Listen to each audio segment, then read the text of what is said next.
We come to you live from Mercyhurst in Erie, PA. It is the Duquesne Dukes, 2-0, going up against the Mercyhurst Lakers, also 2-0 in NEC play. We got some good action coming up here tonight.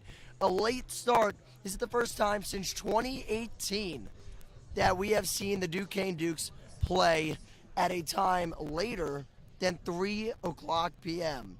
And it's going to be a joy to watch tonight. Should be a good one. Jack Morgan, Nick Fernbaugh. That's a little Gus Johnson ode right there. Exactly. Should How have we a all good do it one. tonight. Should be a fun stream, fun game to watch here. And listen, Duquesne is a team that had a rough non-conference, like many teams in the Northeast Conference and in the NEC at that. In the FCS at that. However, they have been able to recover. They have gotten a couple wins. They got a win against New Haven, not technically in conference. However, that will be the case next year when they play them. And they picked up wins against Stonehill. They picked up a win against St. Francis.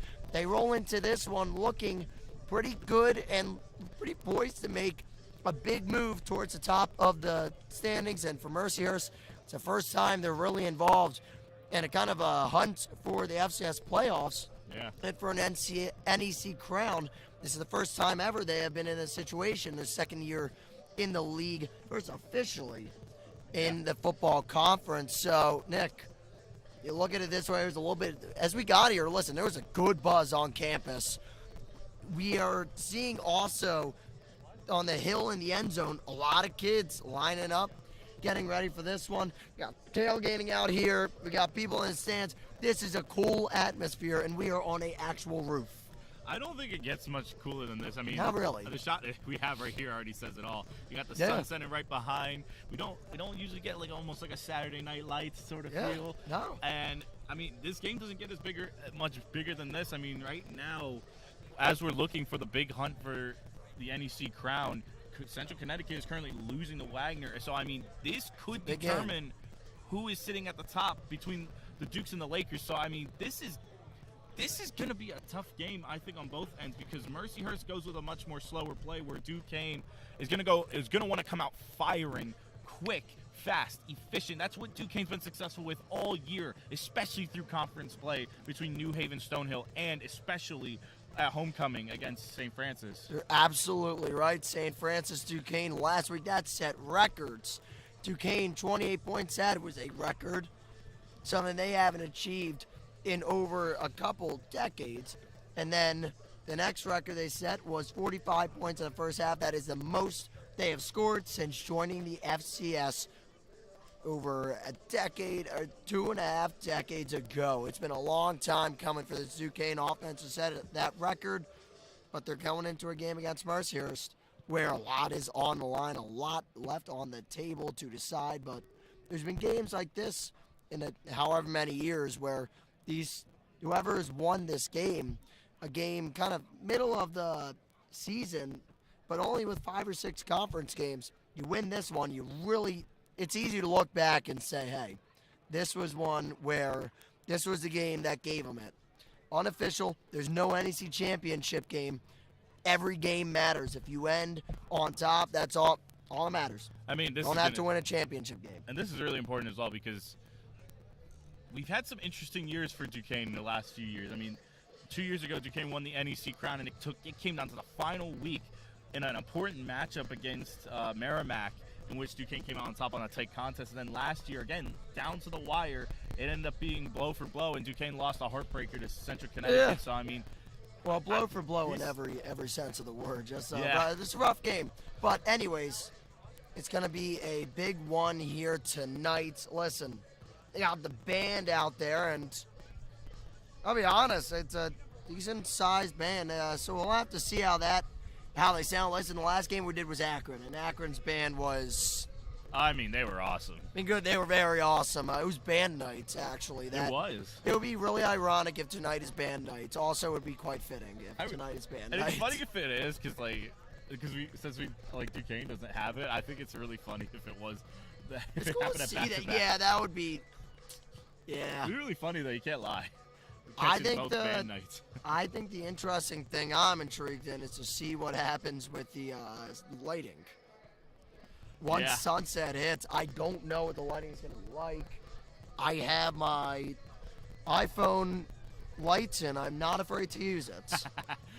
That's kind of where we're at right now. But listen, we're on a rooftop, simply put. But very appreciative to Mercyhurst for their hospitality, getting us up here. Just really appreciative to be here, bringing you guys the action. Clock telling us about 8.5 minutes till kickoff, and that is how long we have to wait before we see Duquesne and Mercyhurst go at it tonight. In the meantime, we'll take a quick break, get ourselves ready for this one. We'll continue to bring you some action right after this on DSTV.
Well, I've changed into a headband out of necessity because Listen, it's getting a little windy up here. There is not. I did bring a hat, but a little scared about the hat. How it is going to maybe fly off. Like I said, very high up. But hey, the Mercyhurst Lakers have just taken the field now over our shoulder over there. Duquesne is ready. Ooh, this is the anthem. Be right back.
Alrighty, let's bring you back here to our little humble abode tonight. Jack Morgan, once again, Nick Fernbaugh to my left. Well, right on your screen. But anyways, we got a heavyweight fight in the NEC upcoming here. As I was saying, you are able to see Duquesne walk out to the back left of where I'm standing, where I'm sitting. So, pretty cool. All right, I give up on the headbands. Honestly, it's so cool that we're like between the sunset and just everything, and like just it's a pretty incredible vibe. It's very comfortable, very home like feel.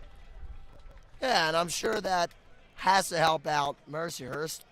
Duquesne has just taken the field. They're taking the field right now, and I say it's about time we bring in the scoreboard. I agree. Oh, wasn't it clean? I know. I wish we couldn't find a clean. I wish there was a way I knew how to do this, folks. We are streaming this live through OBS, and I use it all the time to record for my own personal channel, project, extra stuff. I have never actually messed around with like scenes, so this is something I'm currently learning on the fly with the help of Jack and just messing I'm trying. around. But yeah, I want to give a shout out, by the way, to Jack for setting up the scoreboard and, well, honestly, for putting this whole thing together. So, I mean, I guess the real question is how are you feeling going into this game?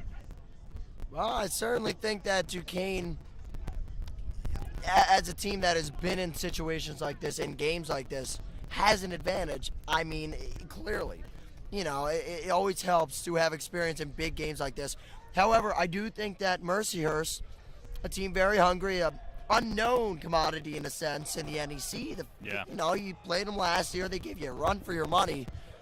But college football is ever changing, and especially back to these conference games, you start to know some of these teams and how they tend to play. You've only seen Mercyhurst once. You've seen St. Francis. Jared Schmidt has at least 20, 21 times. I mean, it's a lot of times you see a team like St. Francis, like was Sacred Heart, all those teams. However, Mercyhurst, listen, this is a big game for them. This is important. Oh, yeah. They want this one bad. We got a lot of people here. There's a pretty good crowd as far as crowds go. My goodness. So it's definitely going to be an interesting one with Adam Urena, who's had a very interesting season right now. 8 touchdowns, 8 picks. Yeah. Kind of have a It's bit of an off and Jameis on. Winston. Yeah, something. I guess you could probably compare it to that. So we're gonna see if they could come out flying because they came out storming last year. So that's what we're basing off. We gotta see how we can do this. I'm gonna stand up here. We gotta see. I'm gonna stand up. I think I got us. So if we tip this back, We're gonna be messing around with this for a minute. yeah.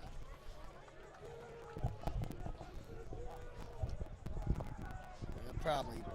Here we go, folks. All right, here we are. Yeah. Duquesne and Mercyhurst here tonight from Erie, PA. Saxon Stadium is where we are at. Really appreciate the support, guys. Once again, like, comment, and subscribe to DSTV. We got a lot more stuff like this. Once basketball season hits, we're going to have streams for that as well. Every away game we did last year in the second half of conference play. So, more to come from me and Nick. We're about ready. The offense up. And so first down for Adele. He hands it off. Ness Davis, he gets a good gain there, about 7 or 8 on first down. We have to get a mute.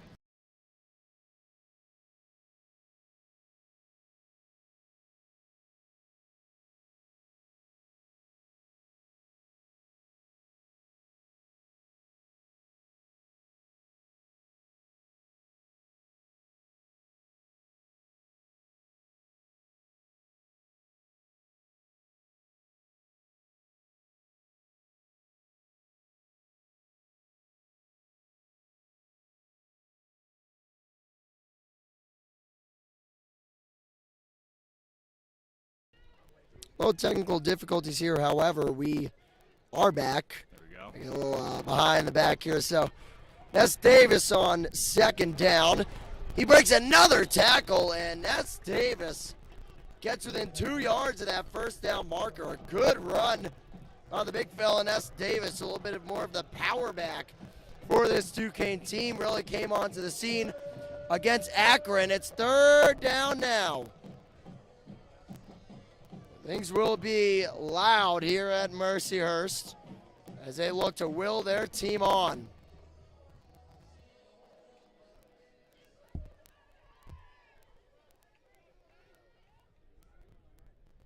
Third down.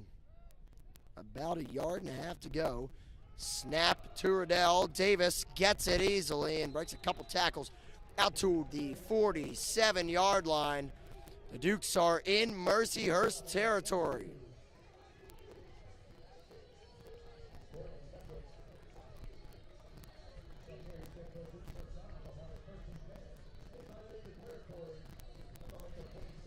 "12 minutes ago here in the first quarter of action, Mercyhurst and Duquesne. Tyler Riddell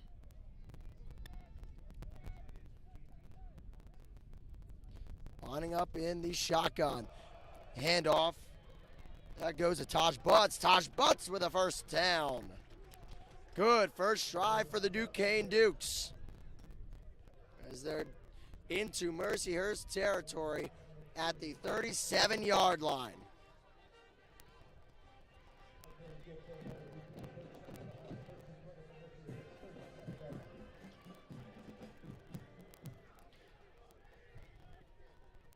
Riddell on first down. In the shotgun. Receiving the snap at about the 42-yard line of Mercyhurst. Handoff for Butts. Butts gets a nice gain to the 32-yard line. It's about half of the first down yardage needed. And it will bring up second down. Second down and 5.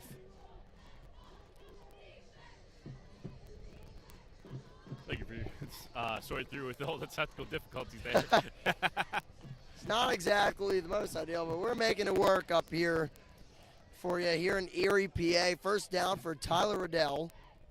Taj Butts to his left. Got Tarabella in motion.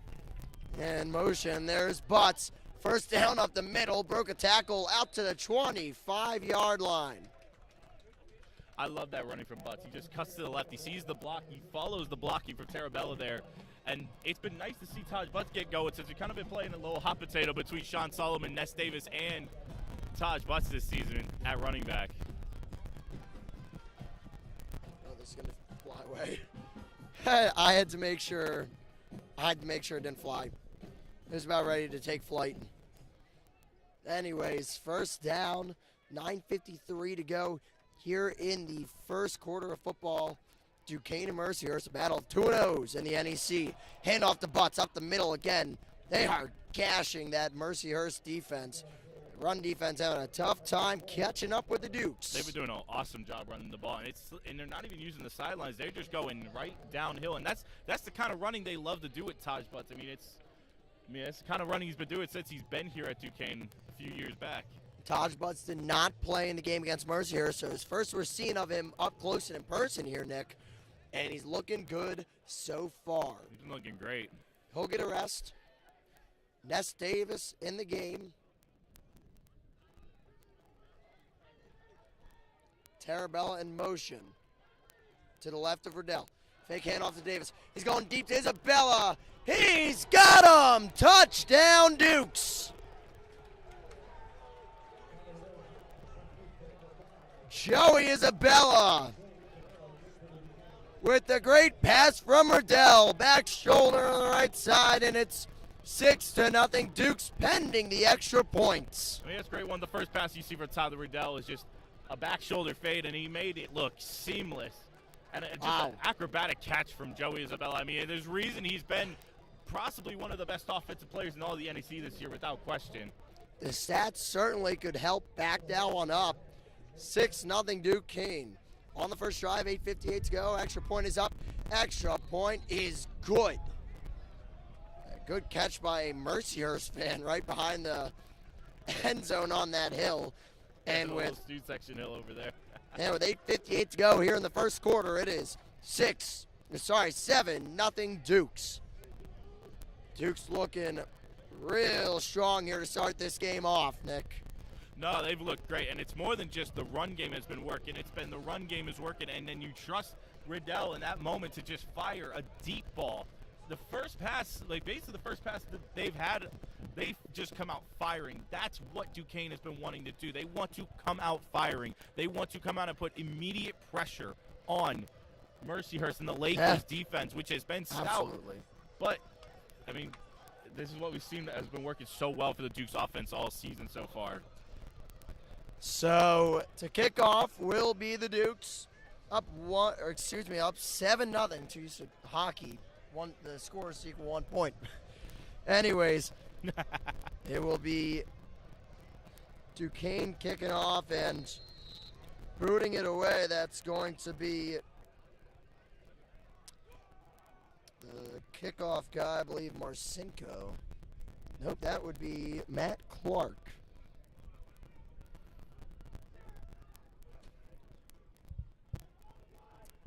There's a kick from Clark and caught at the 5. Being brought out by Woods. A huge hit. Wow. Big time hit by the Dukes. That being Nico Pate. Hey, could you get a hit much better than that? And then he got him right around the chest and just laid him down on the ground there. That's an unreal hit. And a good start for Duquesne defensively as they bring their guys out fired up. I mean, it doesn't get much more fired up than that. I mean, without question.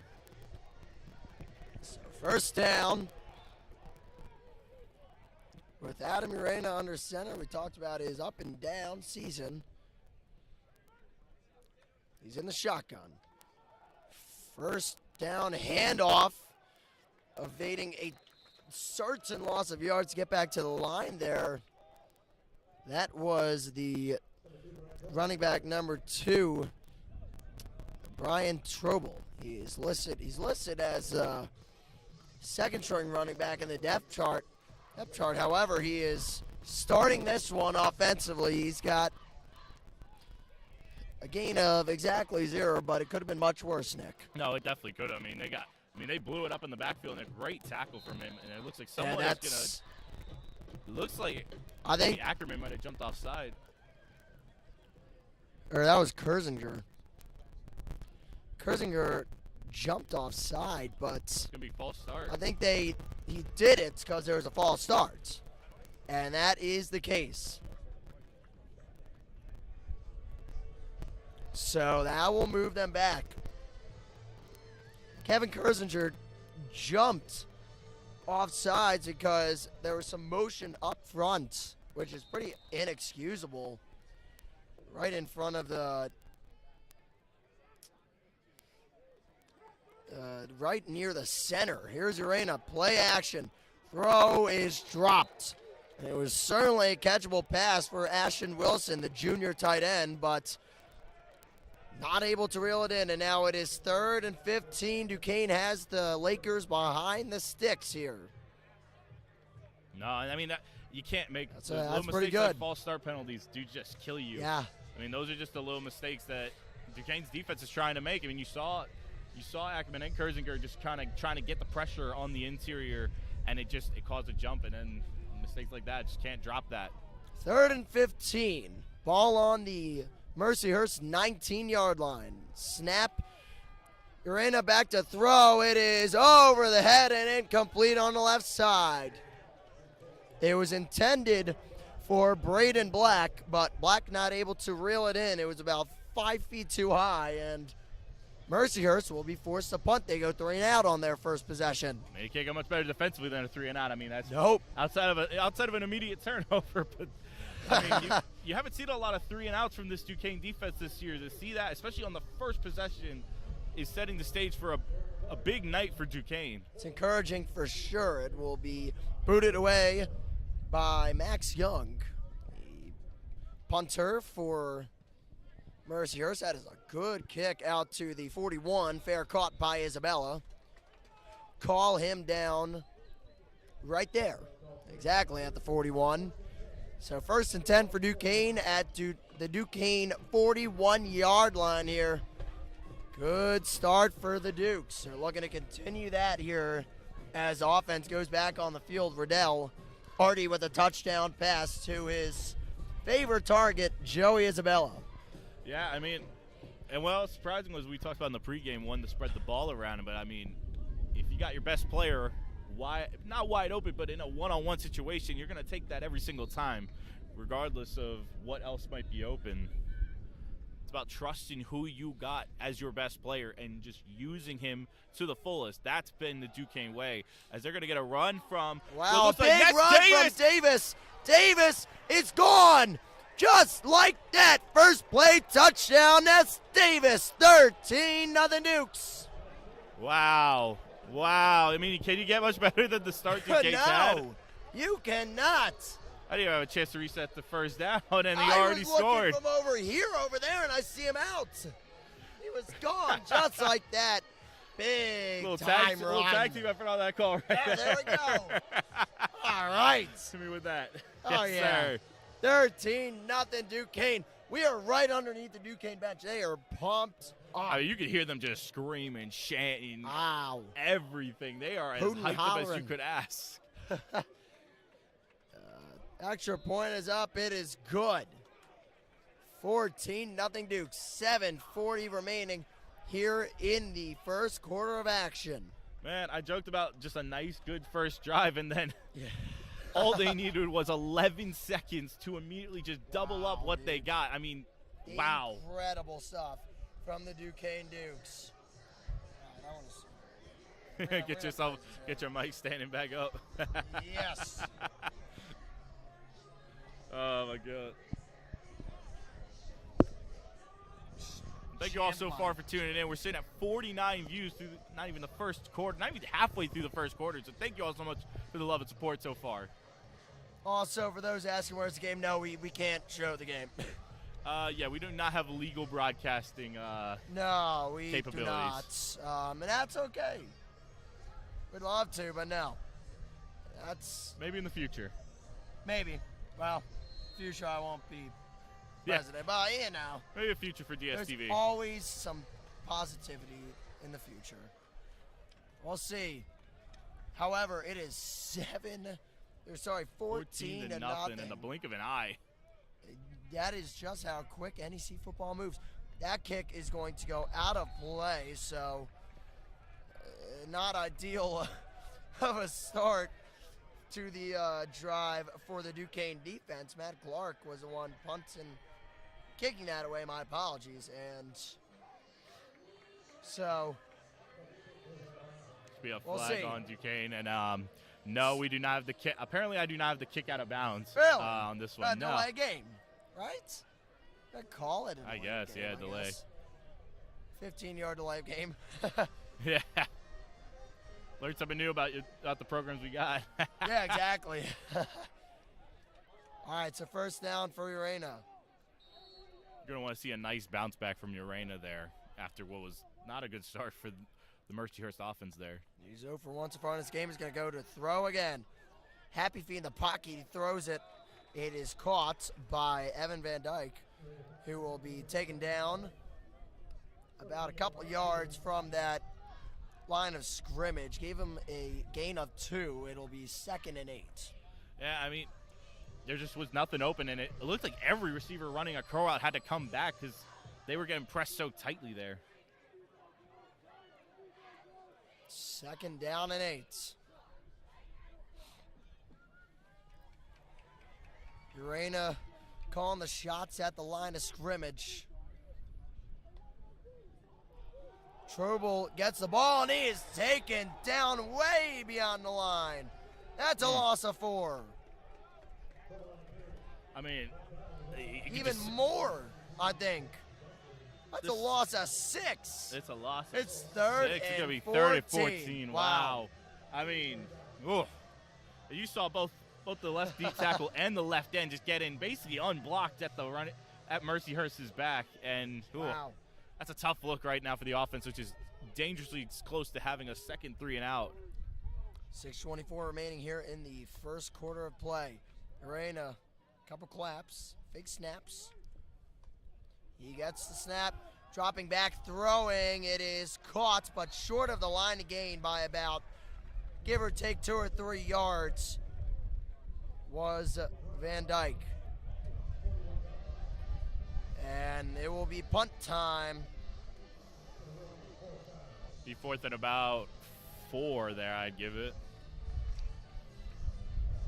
Yeah, they're not as close as I thought it was. Give or take 4. No, because you saw the Mercyhurst receiver. He had to tail back because the ball looked like it was a little underthrown, so he had to catch that, and he didn't have anywhere else to go except the sideline there. Absolutely right.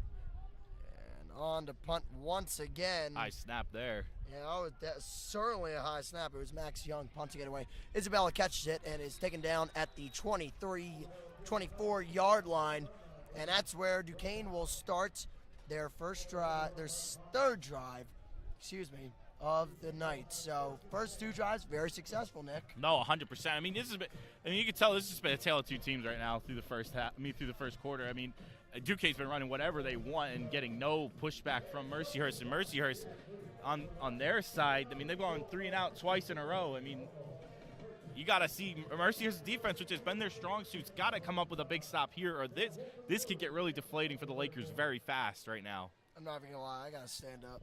You got to stand up. It's a not a style, it's a broadcasting choice, I guess. I don't know. It's a me thing, I guess. Oh, careful. First down at 10. Riddell hands it off. Butts gets a first. 7 yards on first down. Taj Butts once again continuing the strong performance from him so far. Going to call that 2nd and 1. Give him 9 then. So 2nd and 1 to go here. Ball spotted at the 31-yard line. Riddell back in the shotgun. Takes a snap, hands it off to Butts. Butts sneaking through, and he does have the first down. Got it, yep. Out to the 34-yard line. That's where he will be spotted. First down, Dukes. What's been interesting to see is that the D tackles for Mercyhurst have essentially even offered no pushback. I mean, they're not using the sidelines. They've been constantly going downhill right in between Cameron McLaurin and the left guard, which I think is Michael Fala. First down and 10 with Riddell in the shotgun. Butts to his right now. Player in motion. Here's the snap. Butts receives a carry and gets a yard and a half about there. See, that's what give them 2, 2nd and 8. That's what Mercyhurst have been wanting to see, because that right there is an important one right there. You just need a little You needed they took their right side defenders and hooked them around on the inside to get Taj Butts on the inside as he was trying to use trying to go in between the center and the right guard, and they just blew it up. 3:44 to go here in the first quarter of football. Duquesne and Mercyhurst here tonight. Jack Morgan, Nick Fernbaugh, the one sitting down there.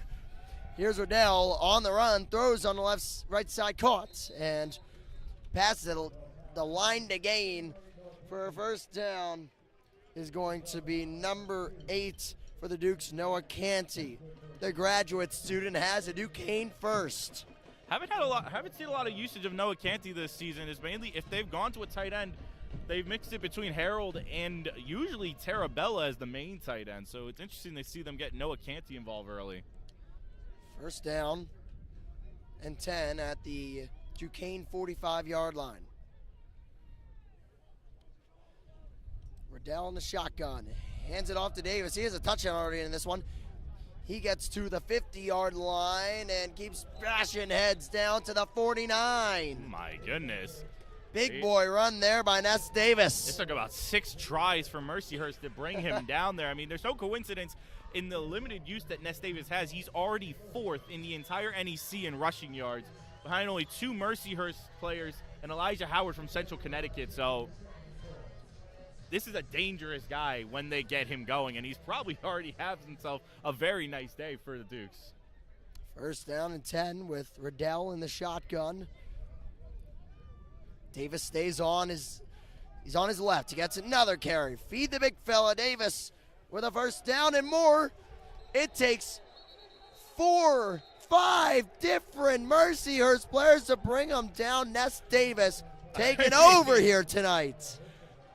I don't know what to say about these last 2 runs. I mean, there is not much Mercyhurst can do. If someone's running as well as Ness Davis is, I mean, there's only so much you can do. He's running downhill. Stop it. Feels like he's running downhill here, Nick. Feels like he's running through the hill at this point. Throwing brick walls. Honestly, he's throwing haymakers. There's Riddell in the shotgun. The handoff to Davis again.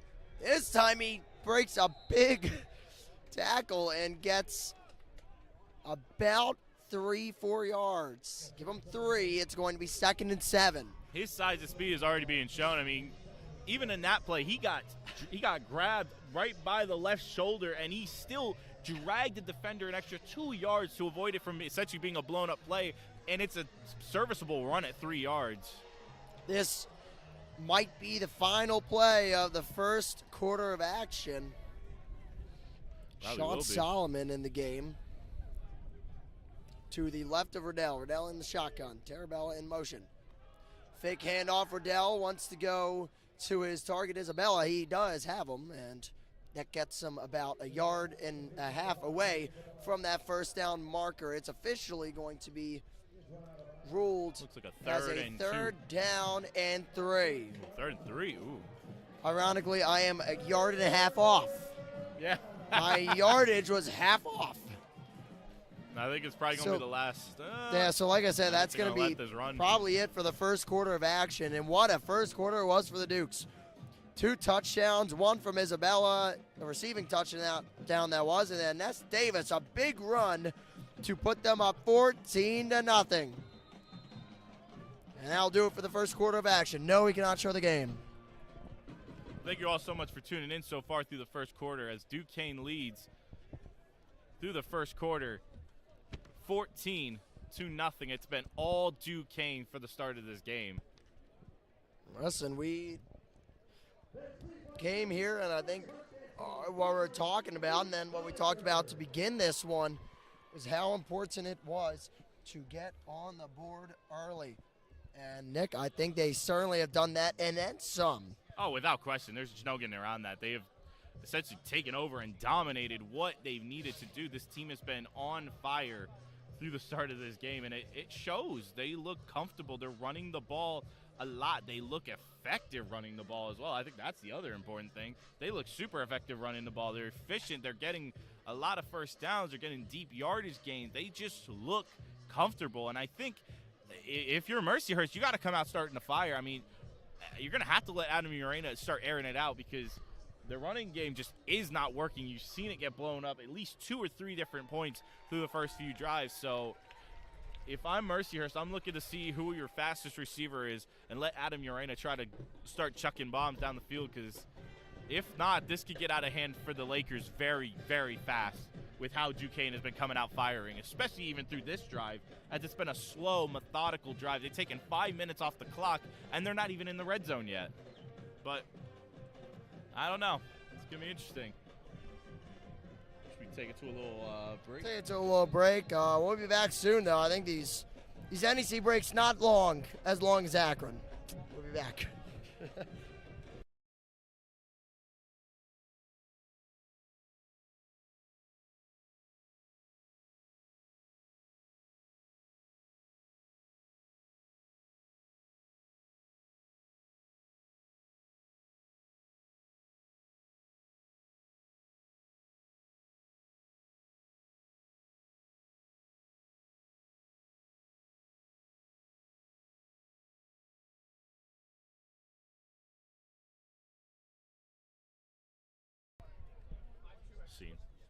All righty, welcome back. Told you the breaks were quick. They were. Duquesne and Mercyhurst.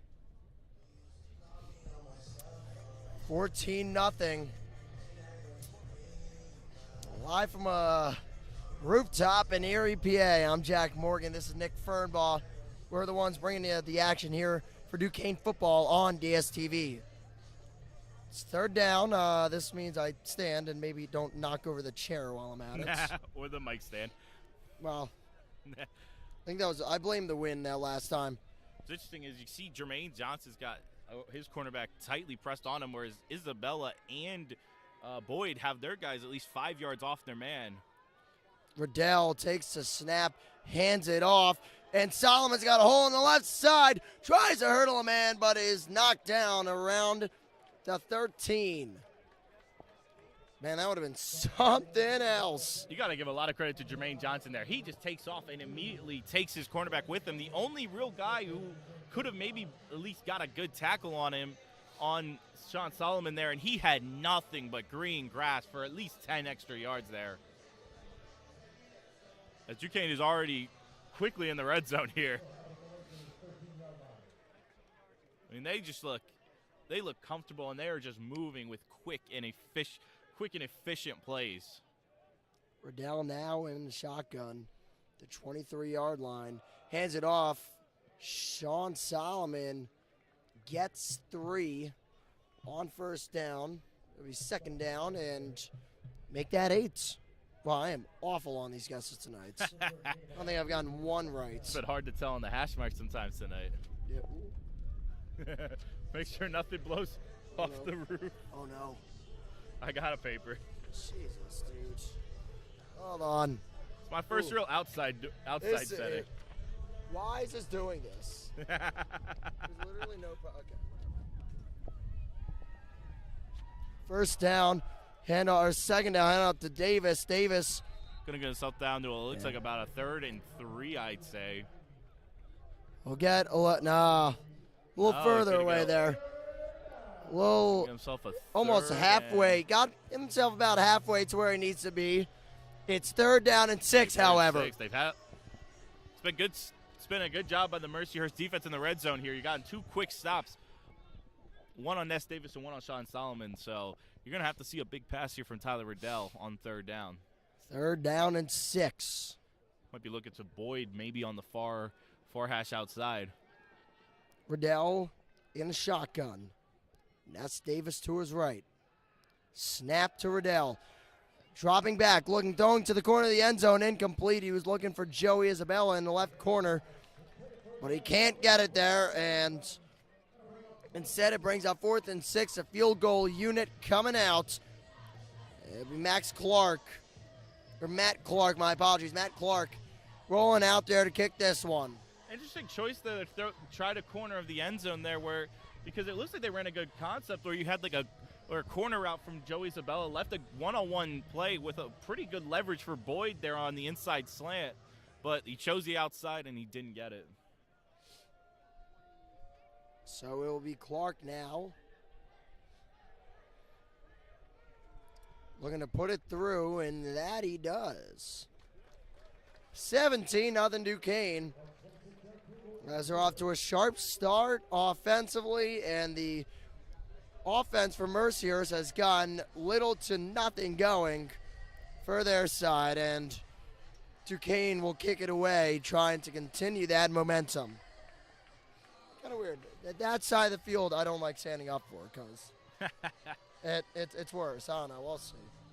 What I think is going to be interesting now is how Mercyhurst is going to respond on this drive. You got a big stop from your defense in the red zone, kept it to 3 after Duquesne was just taking chunk play after chunk play. So, I mean, what's going to be important here for the Dukes, what's going to be important here for the Lakers is how they're going to be able to respond.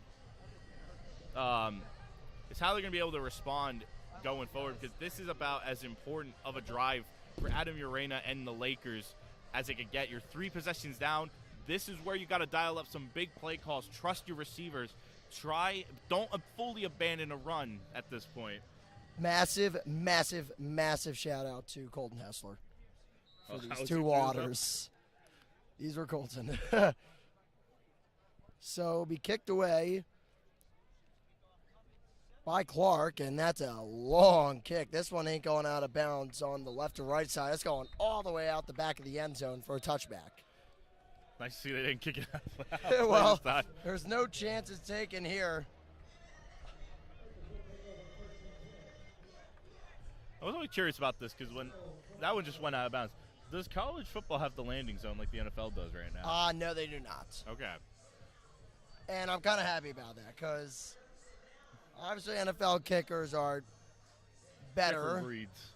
Yeah, and it's somewhat fair to ask them to do that. College football kickers, it's completely unfair. No. So Urena in the shotgun.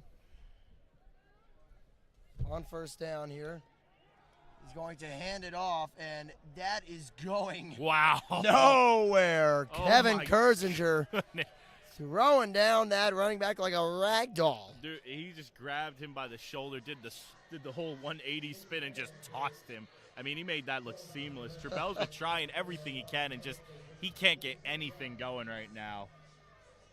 Threw down Jameer Gamble.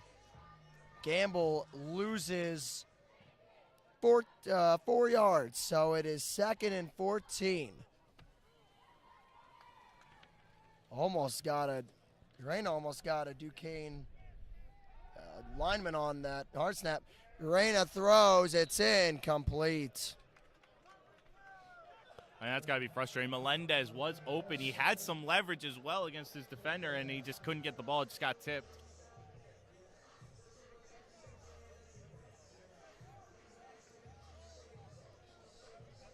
$11:57. Some things have to stay, like the spam clicking. Some things never change. No. In fact, not much changes around here. Ain't that the truth? 1st and 10, excuse me, 3rd and 14, my apologies. I'm totally messing up. Urena dropping back, feels the pressure rolling to his left. Incomplete. Duquesne thought it might have been a fumble. That's at least what they wanted. They don't get that. It's going to be incomplete. It's going to be 4th down and 14, and Mercyhurst will punt for the 3rd time tonight. And Urena took a shot there. He was slow to get up. It's interesting enough. You've seen the referees get together there. Almost like almost like the hockey circle. Yes, actually. There was a review. Ooh. They didn't call grounding. There was an announcement from the ref about grounding, I think. Mercyhurst will be bringing out the punt team. Yeah, that they will. I mean, I don't think a single thing's gone right for Mercyhurst offensively tonight. Tip passes, not even a single hole to find a running lane in. I mean, it's been all Dukes on both sides of the ball tonight. That one is punted away. It's a knuckler. And hit off the head of a Duke. And this should be fun. Isabella got it and was knocked right out on that sideline. Now, I think that was too close a call, but that was certainly something that cut the line there. That was cutting it close with the line. And that was like it bounced off of maybe Cam Frazier. That was Travell Wright. Or maybe not Travell Wright. Not exactly sure. Travell Wright and Anthony Long were the last two there. Well, bounced off of what looks to be 22 for Duquesne. Yeah. So I think that was Cam Frazier, but Isabella was thankfully sure hands right in the area. Bounced off him around the 40, inside the 45, and then was caught and ushered out of bounds at the 34-yard line by Joey Isabella. 1st and 10 from Duquesne's 34. Riddell in the shotgun all alone, stepping back, escaping the pocket on the left side. Tries to get out of bounds. He does around the 42-yard line, and that's where he will be spotted. That was awesome effort by Alex Gochis there. You saw the minute Riddell lowered his head and looked like he was taking off to run, he immediately got to his man and delivered a great block to give Riddell just a good lane to run through there. You got to imagine that the Duquesne players came pumped up to play this one, and you don't even have to imagine it now. You can see it. Oh, without and question. Hear it and really feel it, too. Des Davis is going to get a first down. It looked like maybe if he could trip that one tackle, he would have had some open room on the right side, but first down at the 44-yard line.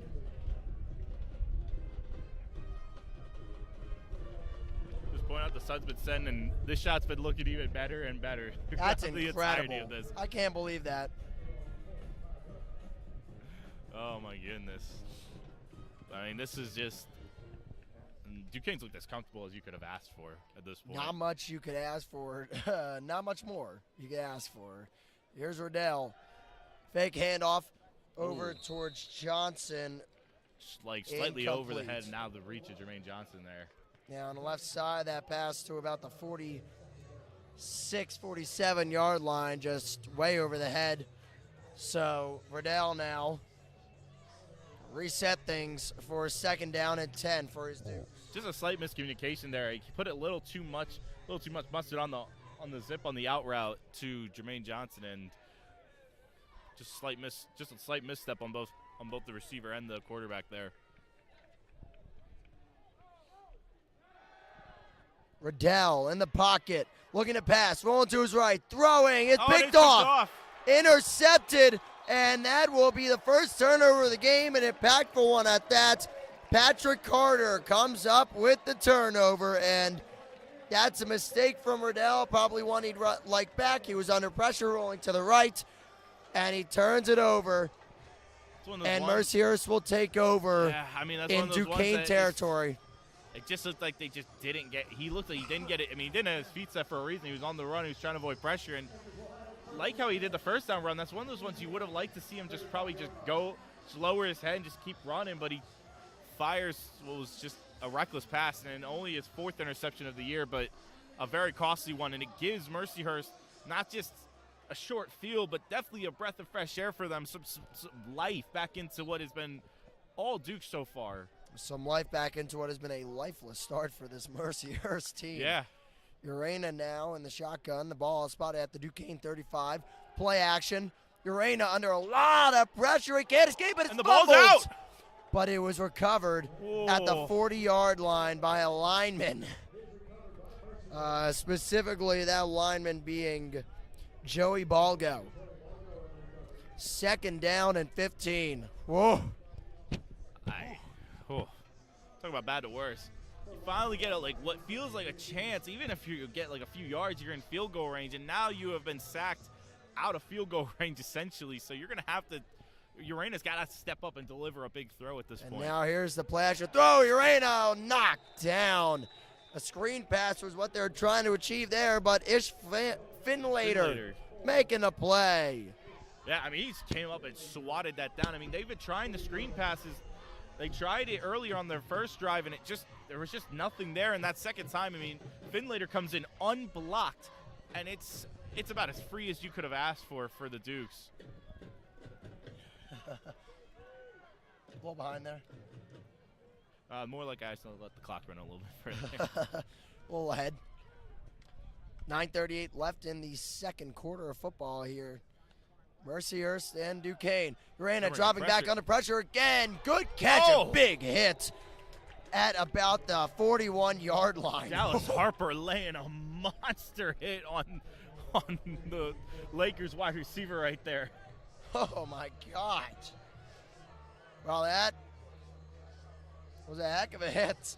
And it will now bring up fourth down and 12. And you're in no man's land. You have a lot of yards to gain, however. I mean, they're going for it. I like this call because at this point you need to get some life going. And like you said, they're in no man's land. You can't kick a field goal, so let's see what happens. How about life if they're able to convert a 4th and 12? Maybe try and get a hard count. No, they're going for it. They're going. Dropping back, rolling to his left.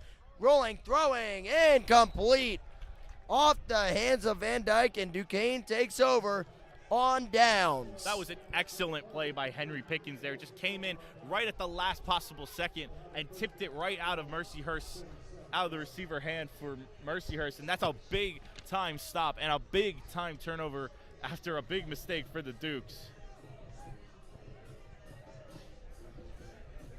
But they're going to get the ball back with about 8:45 to go in the first half.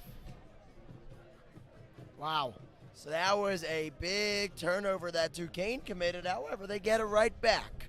So first down and 10, 8:45 left here in the second quarter of play. Wind's picking up a little bit. Thank God I brought the pullover. Yeah. Else I would have been cooked. Oh my God, can you imagine? I'd be an ice cube up here. I don't hold heat. I don't hold heat very well. There's a handoff. Solomon has a break at the 50-yard line. Continues to go down to Mercyhurst territory at the 47. I mean, oh my goodness, the run game has been just run game has been an unstoppable. explosion. Oh my An goodness. explosion of fun for Duquesne's running backs. Some good music being played, not even gonna lie. No, the DJ's been doing a great job. DJ's going hard. And yes, I'm saying they have a DJ. Yes, there's a literal DJ down there. Yeah. I don't know if that's a band set. I think that's actually a DJ. No, it's a DJ. Yeah. Fair enough. First down and 10 from the 47-yard line of Mercyhurst. Duquesne with the ball. The snap goes to Solomon. Solomon on the right side goes to the 40 to the 39. I'm going to set himself up with maybe a 2nd and 2.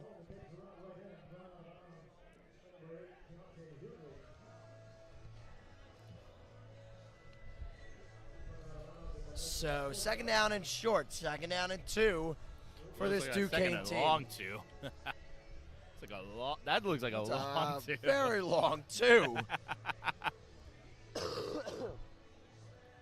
At the 40.5-yard line, you have to get to the 37.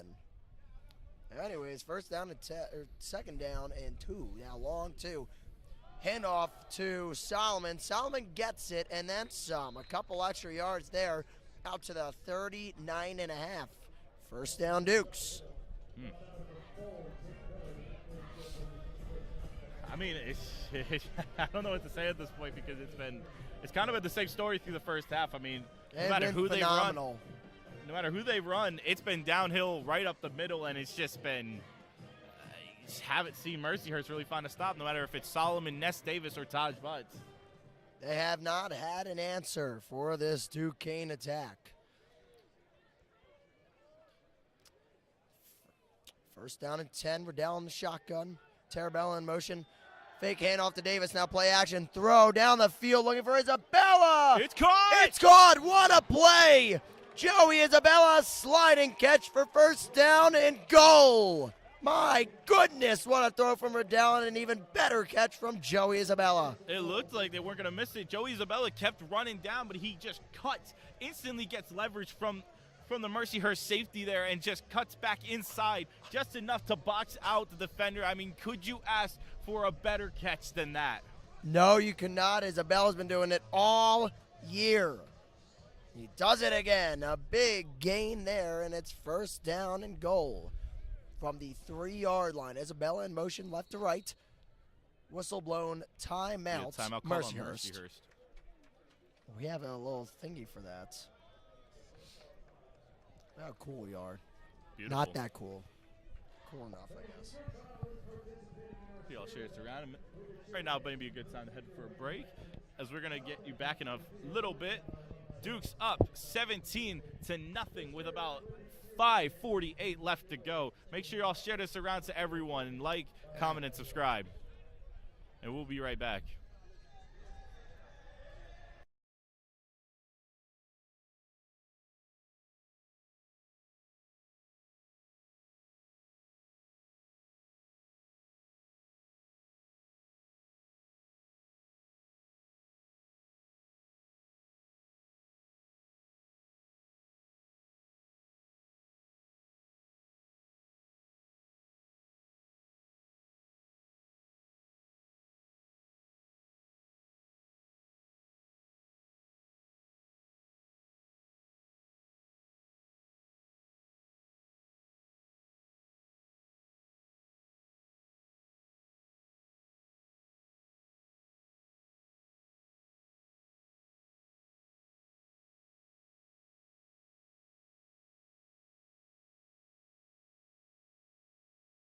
Comment center.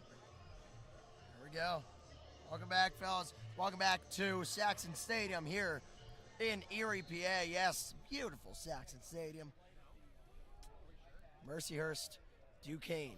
Duquesne up 17-0, threatening for more. Logan Kushner is in on the Wildcat snap, and it will go for about a couple of yards.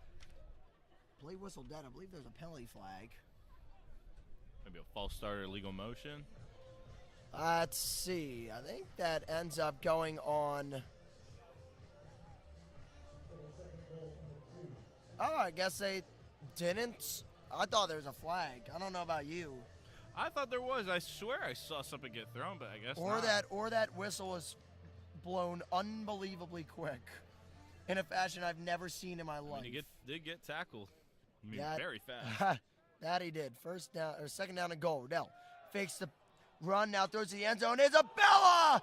He did not Incomplete. reel Oh it my in. goodness. If he caught that one, we would have been getting very loud for that one.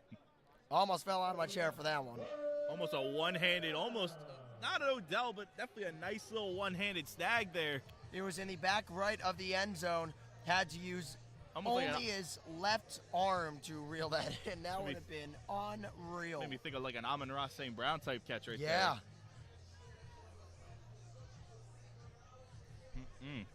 It's gonna be a big play here. Third down at the goal line. Don't want to see you walk away with only 3 points again. You want to stick the knife right into Mercyhurst at this point. Yeah. Tyler Riddell on the shotgun. That's Davis to his right. Fakes the run, now throws. It's incomplete. Duquesne wanted a flag. They did not get one. It is 4th and 2. Now it's decision time for Jerry Schmidt and the offense. Riddell standing out on the field still. I'd stick with There it. is no motion. There is no motion from that sideline.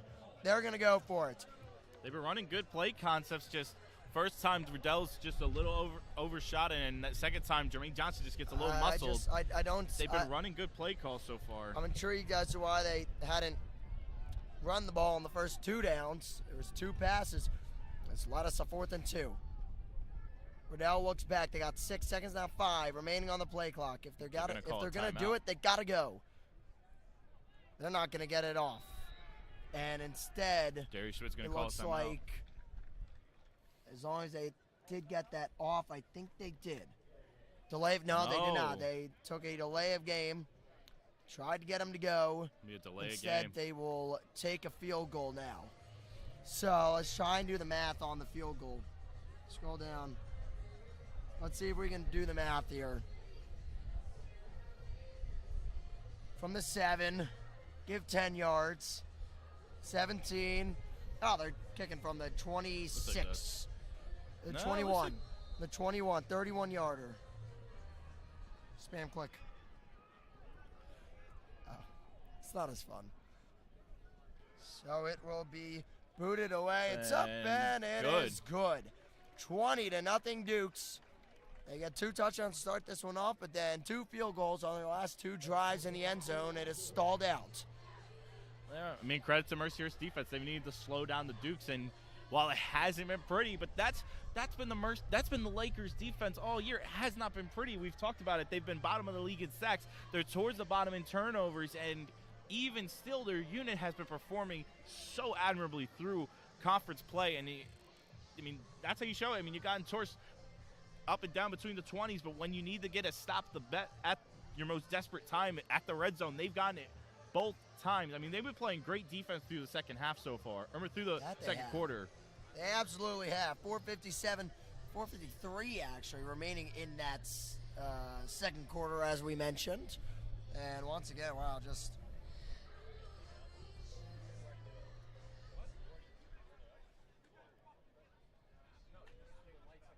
You're going to have Duquesne kick off. It's going to be Matt Clark kicking off.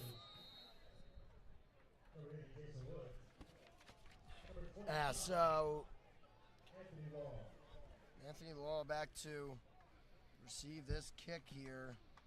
Anthony Long will not get it. In fact, he'll go. He's going to kick it right out of the end zone. It goes to Jason Woods, but Woods lets it bounce out of the end zone for a touchback. So 4:53 remaining in the second quarter. It'll be first down and 10 for the Mercyhurst Lakers. I want to see something. What are you looking for? I can't. No. Incorrect. I was seeing if you could type in where the ball is, but it doesn't let you. No, it does not. Keep the score has a few limitations. Not many, I'll tell you what. But it's been a great job for both of our live streams on my channel and then these. First down handoff going nowhere. That being Maybe Brian Strobel. Got maybe a yard there. Gets 2.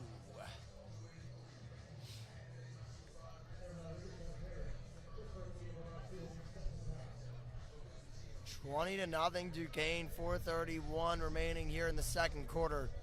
If there's any stream we'd get copyrighted on, it would be this one. Probably. It's definitely a good shot with how much the music's playing. Ah, yeah. We're very near the music. I wonder with a pistol back set there. 2nd and 8. Here's a throw. It's caught by Van Dyke. He stops and turns, but he will be 2 yards short of that first down marker. So it's 3rd and 2. Never mind. 3rd and 1. I continuously am wrong on these. I've never seen anything like this in my life. It's a great shoestring tackle there from Joe Capasso, stopping him from getting the first down there, stopping Van Dyke from getting that first down. Sayurena in the shotgun with Strobel to his right. Strobel now moving into the position under center. He takes a snap, wildcat formation, stops now, goes, and he's got it. Ooh. No, he's got it. First down.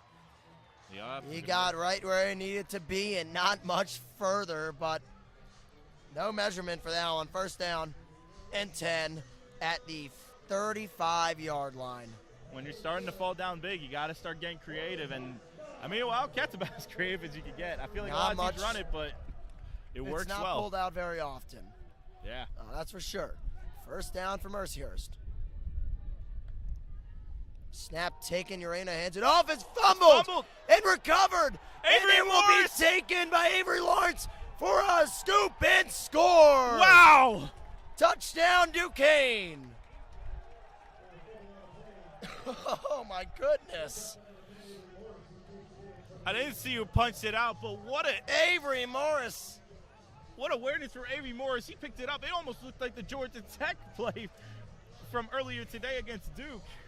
Oh, my goodness. Except the Georgia Tech one was about 98 yards. That one was only about 30. 35 yards to the house. Wow. A 35-yard scoop and score, and Duquesne leads 26-zip. Extra point up coming from Clark. Good Lord. Indeed. Man, you could hear it. They're hype. Meanwhile, Kicks up. Kick is good. We have a little bit of pushing and shoving there after the play. Besides, end up dispersing, and that will be the last of that. 2:53 remaining here in the second quarter of action. It is Duquesne 27. Some pointing right there and between number Lakers 9 for nothing. It's going to be some pointing between number 9 for Mercyhurst and number 10 for Duquesne there. Ooh, I mean, you could hear a pin drop. Well, when the music's not playing, but you could hear a pin drop in this place. It went dead silent. That was an incredible pressure by the Duquesne defense, who have been all over Urena all night so far.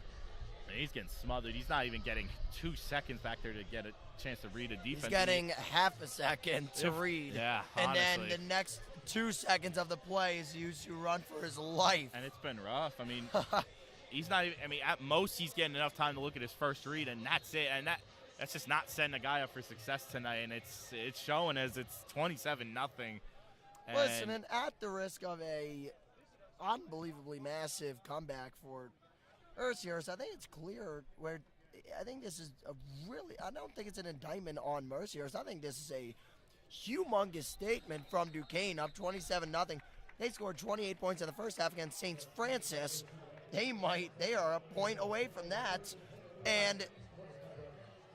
Or they scored 45, my apologies, in the first half against St. Francis. Yeah. However, I mean, dude. I mean, they put 28 on him in the first quarter. When you look around at the league and you look around at St. Francis, at Central Connecticut State, being the second team, that's kind of the second of 3 teams that are 2-0. You just kind of, this is Duquesne's division to lose. Here's Without a throw, question. sideline. It is catch. caught. It's going to be first down. That's Davison with the play.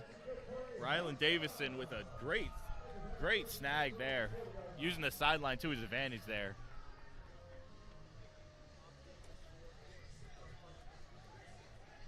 First down and 10. That's a great throw from Adam Urena there. He put it in the spot where only Davison can get to it. Urena dropping back, screen pass dropped for what I think is the second time tonight by Camden Lewis. Oof. The second time a tight end has dropped a pass for the Lakers. That I know. Yeah. The first time was done by, I believe it was Ashton Wilson. Yeah, it was Ashton Wilson. And the second time, man. You can't have that if you are the Lakers, but No. for Duquesne, it works out pretty well for them. There we go. Spam quick. 2:24 remaining here in the first half. 2nd and 10. Shotgun snap, thrown, caught at the 45, lunging forward to the 48, 2 yards shy of the first down marker. It's going to be Davison again. You gotta give guys at Davison credit. He's got, I mean, in a night where there's been some drops and just some unfortunate plays for the Lakers, he's been pretty steady so far. I talked about in the pregame show, guys like Davison have to get going here. Guys like Evans have to get going for the Mercyhurst side. Listen, yes, you have a good run game, but Duquesne is very good at stopping the run defensively. They've done that all season in the NEC, and you're looking at a Duquesne defense that is the best in the conference. You need to get creative and do more than just one thing, and they haven't done that tonight. They haven't done anything really particularly well, and it's been Duquesne shutting them down. Oh, without a question, it's been all Dukes. I mean, even the 1 or 2 times where it's felt like it's kind of leaned towards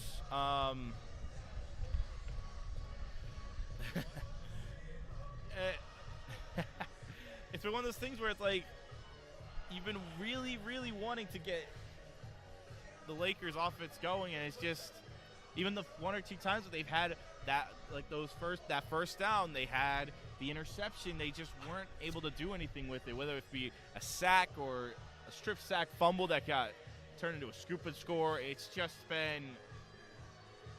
been all Dukes. So I don't know. Not sure what you could do at this point. There's not much. Tyler Riddell, 4 for 9 tonight with 1 touchdown, 1 interception, 64 yards here in the first half. Joey Isabella, 55 of those 64 yards. But the run game has been unbelievable. 111 yards for Ness Davis on only 11 carries. 5 carries, 50 yards for Solomon. Taj Butts with 7 for 40. Play blown dead. Timeout Duquesne. I mean, could you get much better than 220 yards in the first half? I don't think you can. I don't foresee much. Yeah, 222 rushing yards. They're averaging 8.9 yards per run.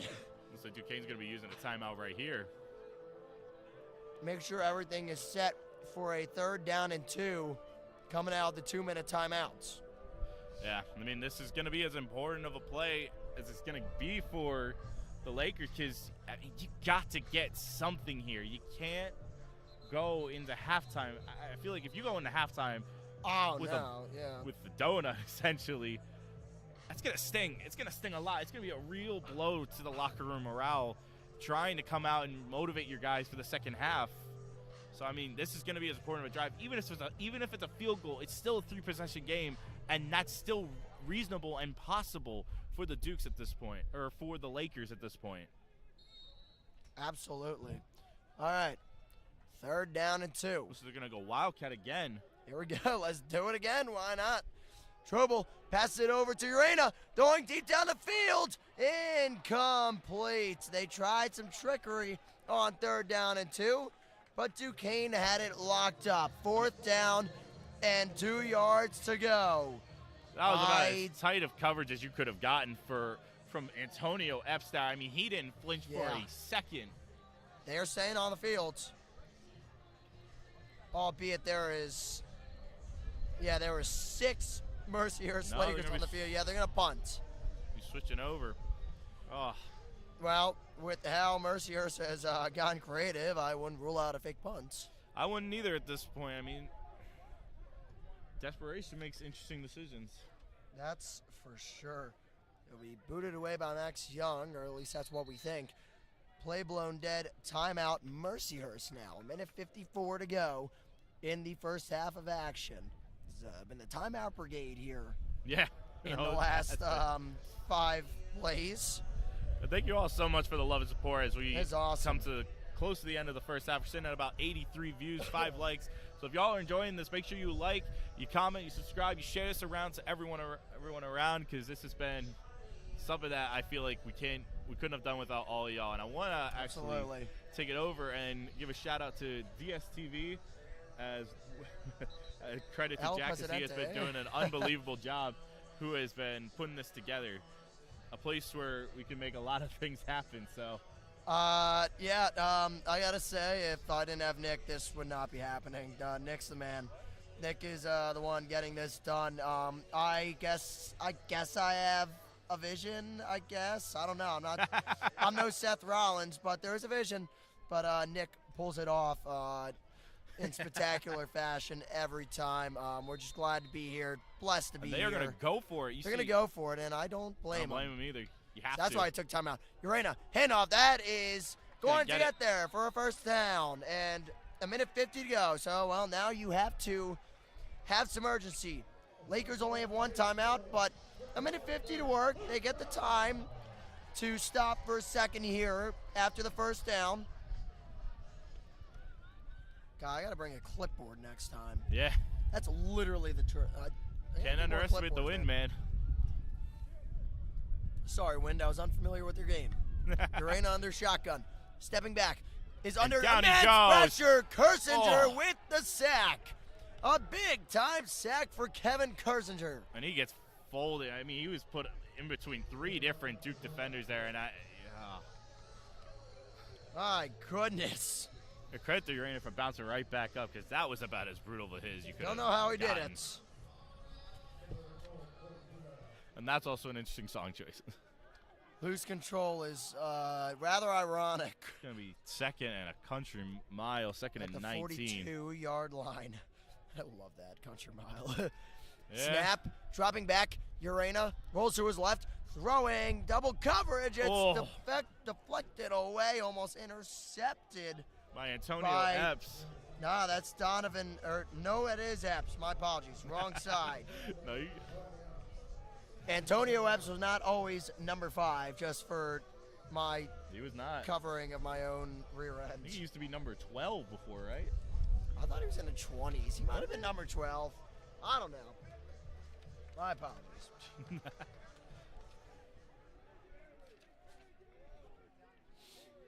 All right, so 3rd down and 19.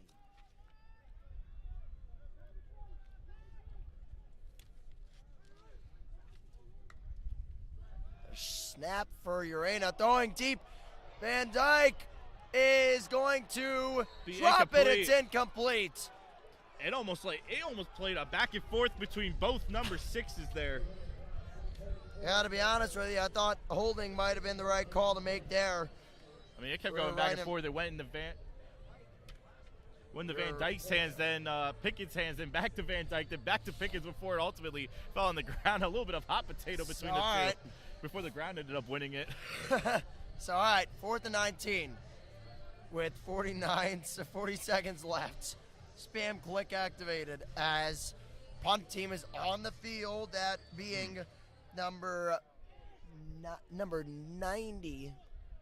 I believe that's Matt Young. No, that's a lie. I think it said it as Garrett McGuire. Garrett McGuire boots it away. Here's Isabella.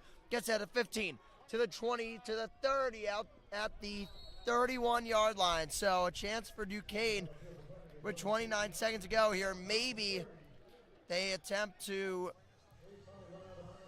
go downfield. Do you go for it at this point? I mean, you're about as comfortable as you get. I'd just take the lead and just walk into halftime feeling great. Certainly there's 2 ways to go about this, I think. Yes, the offense has been really good. That why not reward them with a chance to go at it? I see it. And Mercyhurst gets the ball to start the second half. If Duquesne got the ball to start the second half, no question. I'd run it. I'd run it and see if you get some of that magic you had. Got 2 timeouts still. Yeah. See what that magic you had in the first half here with the run game. See if it gets you anywhere fun here. You got 2 timeouts, 29 seconds. First down and 10 at the 32. Looking right at Boyd, who is being left on an island over there on his own. That's dangerous. All right, here's the handoff to Davis, and well, like we said, Davis does gash him again, gets him for about 6 yards. And probably might be the last play of the that'll do it for the first half. Riddell walking towards the sideline, towards the tunnel. And that will do it for the first half of action. It was a dominant one by Duquesne, up 14-0 after 1, then find themselves up 27-0 after 2 at the half. So the Dukes looking to take the NEC Conference by the neck here with a win here tonight against 2-0 Mercyhurst. We got halftime coverage coming up for you here. It's Duquesne football on DSTV.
So we're back here from Saxon Stadium, and halftime score is 27-0 in favor of Duquesne.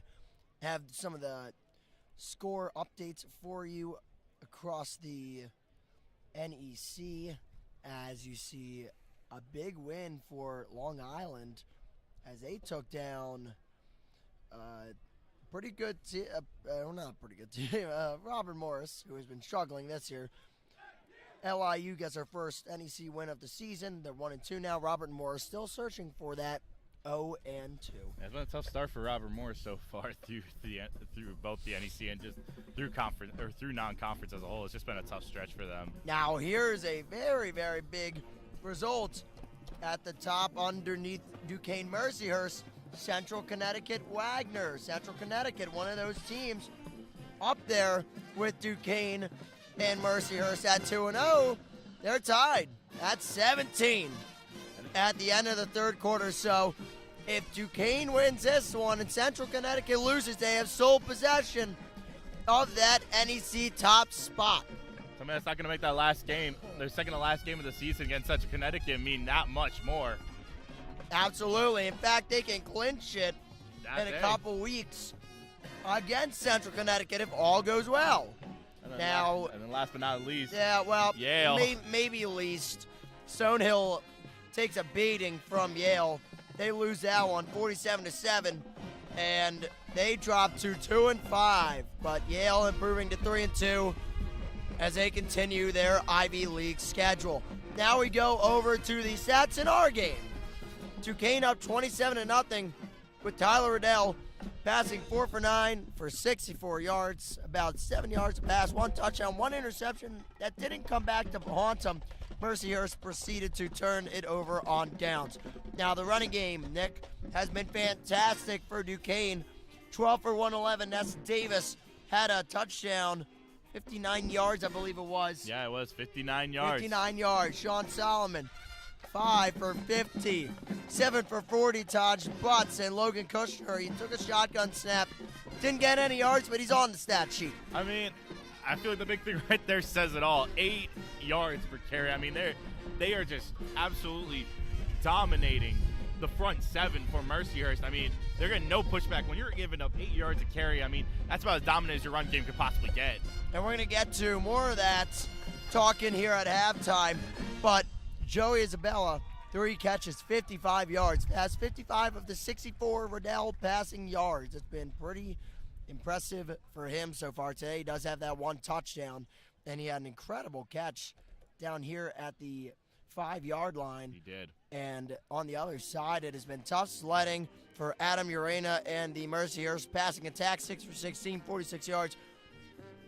No interceptions, but no touchdowns. The run game's been kind of telling the whole story. 9 carries for negative 19 yards because of sack yardage. But even still, if we were to take the sack yardage out, they would have 7 carries for negative 5 yards. Man, I mean doesn't make it much better. That tells the whole story right here. They does. haven't gotten past the line of scrimmage for a yard on the run game, and Duquesne has over 200 in the first half. Duquesne has been able to do whatever they want offensively, and they look to continue this strong showing here as we move towards the second half, about 10.5 left here on that timer. We're going to take a break, come right back to you and talk more about that run game and how that has helped Duquesne successfully and what they have to do to continue to keep the foot on the gas. Here at halftime, it's 27-0 Duquesne over Mercyhurst. You're watching Duquesne football on DSTV.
Welcome back to Duquesne football here on DSTV. It's halftime and it is 27-0 Duquesne. It has been a great one for Dukes fans so far. Jack Morgan, Nick Fernbaugh here bringing you through the action. And it has been a first half that was dominated by the run game for one side. That one side being Duquesne, Nick. Just we'll go into detail here about that run game. I mean, Davis with a lot of big runs. And listen, Davis started the season third string. I believe he was third string. I think Solomon he wasn't the starter. Ness Davis has worked himself into that starting role, and he's deserved every bit of it, Nick. I mean, honestly, depending on how the second half goes, he might catapult himself to first in the entire NEC in rushing yards above Elijah Howard from Central Connecticut. I mean, he's been that good. He has been unreal and just... He just kind of came out of nowhere. I feel like we never really said much about his name until the Akron game, which you and I called, and he broke off that unbelievable, what was it, like 73, 74-yard run against Akron and got shoestring tackled at like the 1. Yeah. I mean, he has been phenomenal for this Duquesne team. And going forward, going to have to see a lot more runs from him in the final 3 games of the season. Listen, this is the time of the broadcast where we plug. We're going to plug DSTV. Listen, subscribe to DSTV if you have not. We put out a lot more streams like this throughout the year for Duquesne sports. Now, there will be a big event for Duquesne Soon Television. DSTV is going to be spooky streaming. We partner with Duquesne Soon Radio. It is a live stream where we do games, events, and much more. A lot of fun stuff happens on that stream. This year it is October. I think it's we're going 28? I thought it was 27. It might be 27. It might have October 27th from 7 p.m. to 11 p.m. We want to see you there. And if you are able to tune in then, we will see you then. It will be me, Nick Fernbaugh, Harley Veravet, and we will be bringing you some fun live stream content. And that does not stop. Yeah, that's an extracurricular stream. A lot of sports streams continuing to go on for us. We're not done. Once basketball season hits, we do a lot of Duquesne away game live streams. We will be. And that is with myself and Nick Fernbaugh as well. So certainly tune into that. You won't want to miss it. If you liked the stuff that you've been getting here tonight, you're going to see more of it throughout the rest of the year and into 2026. Oh yeah, and it's I always love doing those. They're so lighthearted, just so much fun. Well, I always they're have light just a smile on my until face. they're light until Duquesne lose. But what they are is like this live commentary that you get from your 2 favorite Duquesne commentators. I don't know. I can't speak. I can't speak for you, but hey, listen, it's gonna be a fun time. Spooky streaming coming up, and then as well as the basketball streams. And hey, listen, we're not done with football after this one. Obviously, there's more to be in the works. This will be our last regular season game that we stream. However, if there were to be a playoff game, and if it is made possible to be there, we will be there. You could bet your bottom dollar we will find a way to make it happen. So definitely keep it tuned here. Subscribe if you can. We're trying to get to 300 by the end of the month. And the way that things have been growing, I think it's possible. So once again, just tune in as much as you can here. Continue to tune in here tonight. The second half coming up. We got 30 seconds left on the clock. We're going to hit a quick break and be right back after this. Duquesne football here on DSTV.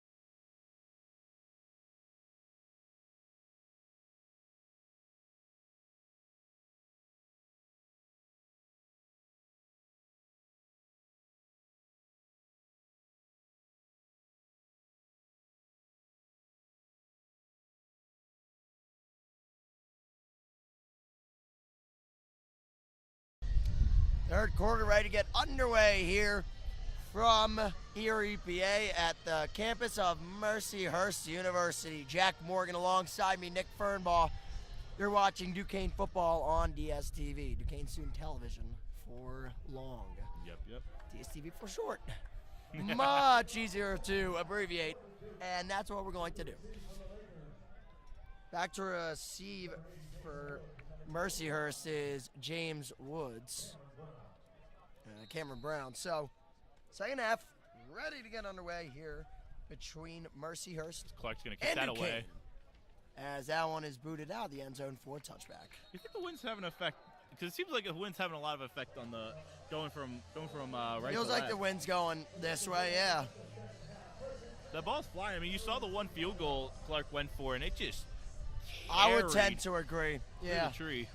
And kickoff this way of the field to the right side of the field. Ended up going out of bounds. It just didn't have any juice on it. No. So, all right, first down and 10. Could be maybe have an effect on how Mercyhurst was handling that when they were driving. Yeah, running with the wind. As Arena back under center here for first down. In the shotgun. Throwing down the left side. It's incomplete. Pass by broken up. Cherissier. Thank you for that. Cherissier, yeah. Good play by DJ. I mean, they're going with a lot of one-on-one ball. They're going on a lot of one-on-ones, and they just haven't found a guy who could win one-on-one so far against the Duquesne defense that's been, I mean, playing perfectly tonight. Quite literally, they're playing perfectly. As good of a game as you could play here. Second down and 10 from the 30-yard line. Or sorry, 25-yard line. It's deceiving. Trobel sent in motion. It's a handoff to him as he breaks free towards the 39-yard line. It's where he'll be taken down. He has 1 yard to go here on third down.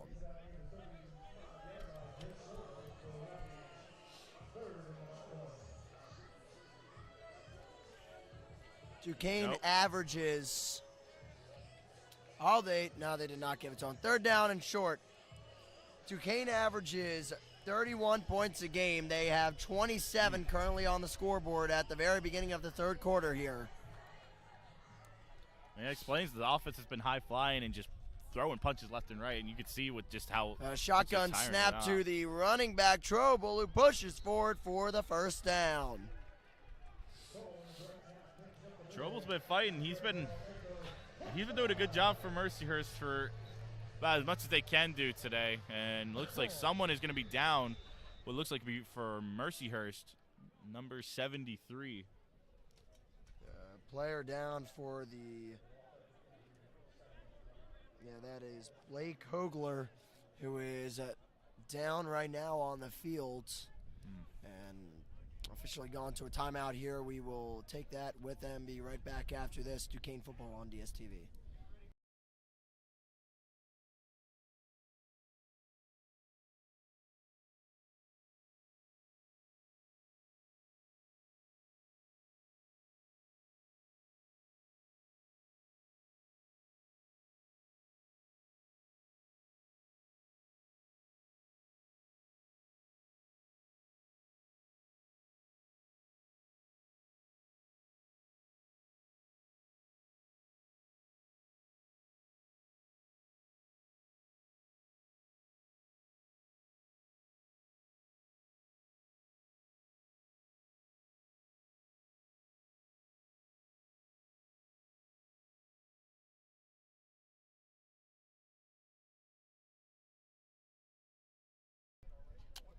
Back here as the injured player taken off the field. That was a lineman for the Mercyhurst offense, the right guard Blake Hogler. He walked off the field with some assistance from the medical staff. So it's always scary. It's always a scary feeling, especially for me when linemen go down, because it's a lot of mass, and sometimes when you get too much pressure, it can really hurt. Absolutely. Here's a snap. Throwing, it's caught for a gain of about 6 or 7. No. It was about 8 there, yeah. It looked like it was Davison as well. 8 yards for number 8 there.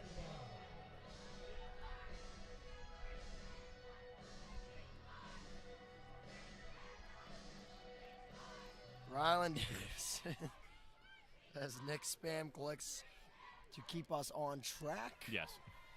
Yes. As much as possible. Fake snap there by Urena. Moves Strobel back. Lights just went off behind us. That's probably not going to help. The snap to Urena. Hand off to Strobel. Strobel at the 50 to the 47 of Duquesne. They're in Duquesne territory now. Give them a first down. Interesting choice. I mean, they were running a lot of inside plays before, but what I think's important here it didn't is screw us. I thought the lighting, they turned off those lights down there. I thought we were dead. no, we're getting the spotlights over to our right. Yeah. That are helping out. And to our left. Oh, yeah, that's true. Might explain maybe the glare. Possibly. It's okay. I'd rather have a glare than nothing. That is true. There's pitch black. First down and 10. Throwing deep to shot. the right side. It is nowhere near the receiver. That being Van Dyke. Evan Van Dyke. The ball went to the right sideline. He went away from the right sideline towards the left and nowhere near it. Again, it's just been that issue. They have not found a connection on a deep ball. They're trying their hardest. You got to give Urena credit. He's giving them shots. It's just nobody for Mercyhurst can come down with one. Well, chilly here tonight, Nick. It is. 12:14 remaining here in the third quarter. Second down and 10. Urena hands off, and that's more like what we saw in the first half. Duquesne swallowing up that run attempt. Only a yard gained. It's now going to be About 3rd and 9. 3rd and 9. I got one. Finally, I did something right. I finally got one right. That's so Jiminy real. Christmas. All right. 3rd down and 9.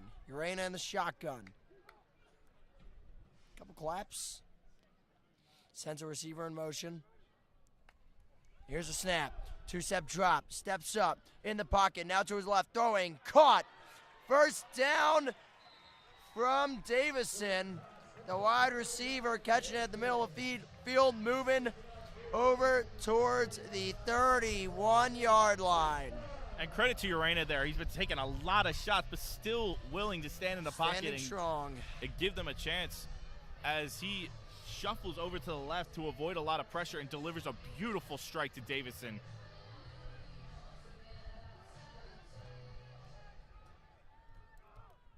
.10:53 remaining here in the third quarter of play, and Urena's just gonna throw it into the ground there.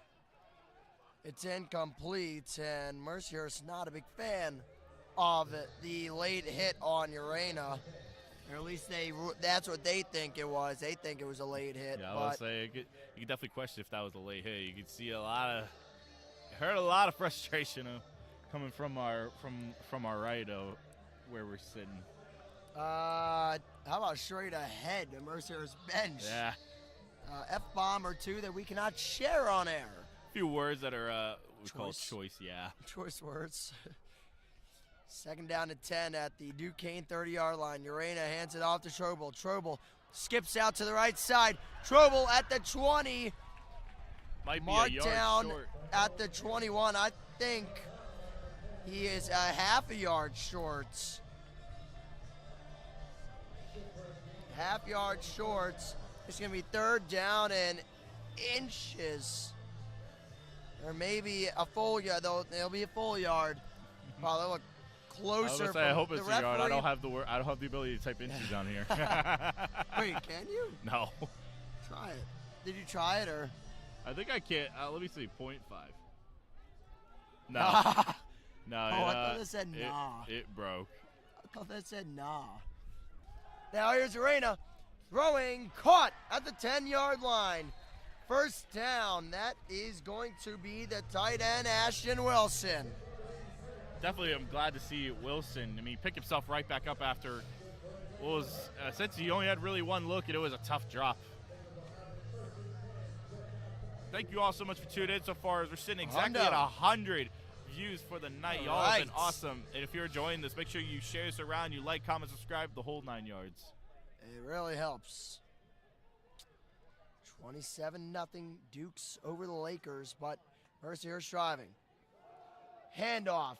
Strobel, he hurdled the guy to the 3. Wow. Holy moly. They're gonna call that. Yep. They're gonna put him down about out of 5, so about a 2nd and 2. But an unbelievable run from Trebell there. He has been. Oh my goodness. See, they marked to that. They said it was at the 3 on the scoreboard. Maybe I'm not too crazy. I don't know. That's the first time I've been like Confident. Yeah. First show of confidence. 8:41 remaining here in the third quarter. Mercyhurst down 27-0, but threatening. Gonna take Shotgun snap to Strobel. Strobel gets down to the 1. It will be first down rather. First down and goal from the 1-yard line. I mean, credit to Mercyhurst. They didn't give in despite having negative rushing yards. They've gone to a lot of essentially just inside zone looks, and instead now they're putting guys in motion to try and use their wide receivers to block, even with like their constant use of inside zone running. Stand up for this one, if I can. Never mind. Urena stepping back, dropping, throwing, incomplete. Looking for that down that right side. A flag called. Flag called, and Duquesne indicates that it is not on them, instead on Mercyhurst. We'll find out in a couple seconds here. Looks like it might be rough. Was it holding? Chop block on the offense. Number 78. That stings right there. Eugene Ave, with the chop block penalty against him, and that's one of the penalties you can't take. No, not at all. That, oof. I mean, you got yourself right down to the 2. You've been running well, and then you take a 15-yard penalty on a chop block. That's gonna sting very bad for what has just been a tough night for the Lakers. First and goal from the 17-yard line.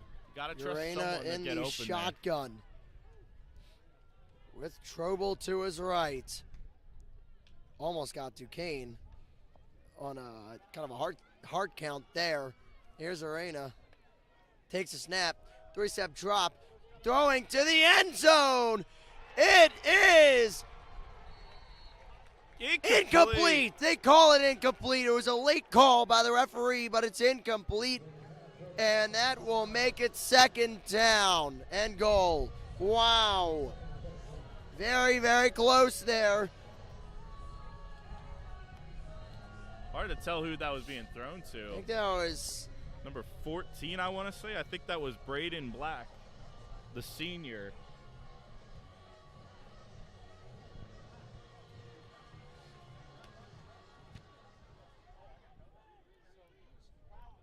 Braden Black has already had 1 target in this one. Aaron Rodriguez in there. Urena in the pocket. He's brought down and sacked. Kevin Kersinger. Wow. Big sack for the Duquesne defense. It's 3rd down and forever from the 19-yard line. 3rd down and forever is great. They thought they had a touchdown there, Nick. Man, that's just the power that one mistake can bring, like a chop block, because now you have to completely change up your play call to run goal line plays from a mile out. 3rd and 19. 19 yards to go. It is going to be Urena in the shotgun. Takes a snap. They got to go for the end zone. The pass towards the end zone, incomplete. They wanted a flag, Mercyhurst that is, but they don't get one. And it's 4th down. One of those few times I might actually side with Mercyhurst here because there was a lot of pulling, a lot of tugging at the jersey there from Pickens. But get away with one there, and now Mercyhurst is going to try to get this within 3 scores after what has been a long first drive. Arduous drive. Almost 8 minutes off the clock, and you really got to come away with points here. So this is going to be 8 minutes and 8 seconds. It's going to be a huge kick for Max Young. 8 minutes and 8 seconds taken off the clock on this first drive for Mercyhurst. 6:52 remaining. Here's the kick. It is up, and it is no good. Duquesne keeps a shutout. They're up 27-0. The defense, what a stand by them on the goal line, like they have done all night tonight. They made stand after stand after stand. That's a tough look. I mean, you got to feel for Max Young. He's kicking right into the wind, kicking downfield. It's a long kick. It looks like it's about like 40, maybe 43 yards, and the rough night for Mercyhurst continues. Just too many mistakes. Very rough. It's been just like we've been saying all night. It's been all Dukes because it really has been when moments like that happen. All right, well, 6:48 remaining here in the third quarter. Duquesne 27, Mercyhurst nothing, and the Duquesne offense goes back out to work.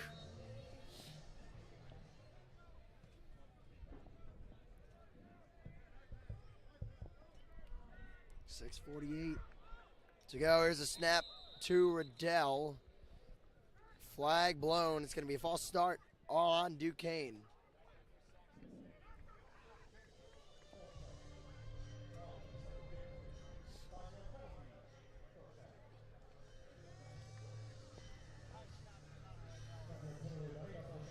There we go. I mean, at this point, if you're Duquesne, do you try to go for just one more final blow to keep it from even becoming a 3-possession game, or do you just try to shoot clock? I think you could do both because of the success you had with the run game. Yeah. Certainly an option. 1st down and 15 it's going to be for the Dukes. They put themselves behind the 8 ball. It's not something they've done very often so far this season. In conference play, that is, and not tonight, that's for sure. Snap. And no snap. Instead, another false start on Duquesne. Ah, jeez. So that false start falls on Kahini Austin. Definitely not the start you like to see with back-to-back false starts, as Austin's going to come out of the game. So they're going to bring in Jaden Harris.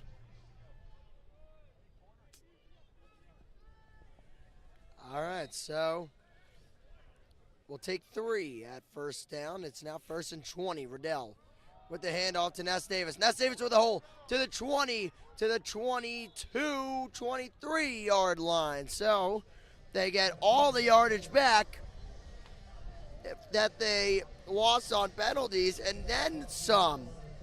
It's going to be 2nd down and about 8. Make it 7. 2nd down and 7. And Ness Davis will stay in the game with Riddell directing traffic here. 18 seconds left on the play clock. I'd be doing the same if I had 125 yards, essentially. Can't blame him. Riddell in the shotgun. He takes a snap. Hands it off to Davis. Davis again with a hole. To the 30, to the 35, 40, and it's a 1st down for the Dukes. 2 big chunk plays from Ness Davis. Wow. What can he do? I don't know what to tell you at this point. I mean, this is bad. Wow, my goodness. Dominant. An absolute dominant display. I mean, whew. Ness Davis going to try to get himself a 200-yard night? Well, he's well on his way here. That's got to be saying what, close to 140 yards or something like that? Pretty close to it. The handoff to Davis. He breaks a tackle, gets about 5 to the 43-yard line. Yeah, it's 2nd and 6 there on there. Unfortunately, I have not been able to get live stats up, so I can't tell you exactly where he's at, but what we do know is that entering the third quarter of action, entering this drive, he did have 111.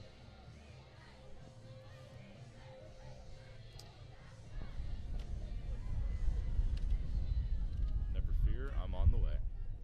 Careful of your computer. The thing is flapping in the wind. I'm scared. You're a smart man. Riddell's pass caught. My boy. To the 50, what to a the block 45. by Johnson.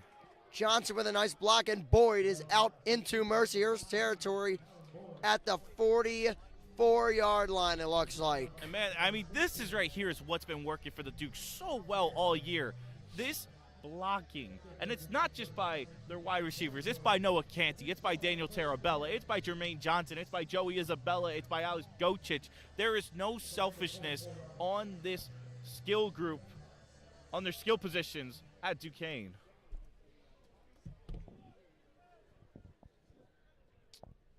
So first down and 10 at the 44-yard line. Riddell takes a snap, hands it off to Sean Solomon. Solomon gets to the 40-yard line, gain of 4 on first down. So this wind continues to get more insane. Yeah. My God. Solomon gave a little stiff arm there, the number 4, Jake Miller from Mercyhurst there. I mean, the run game has been as dominant as you can ask. Even when they're at their worst runs, I mean, they're constantly getting 4 yards a carry, which, I mean, you can't get much better than that. If that's your worst, if your worst runs are 4 yards, that should tell you how dominant your runs have been all night. Listen, 33 yards on this drive for Ness Davis. Sean Solomon taken down at the 40, maybe loses an inch or 2. So it's going to be third down and 6. Solomon had a 15-yard rush.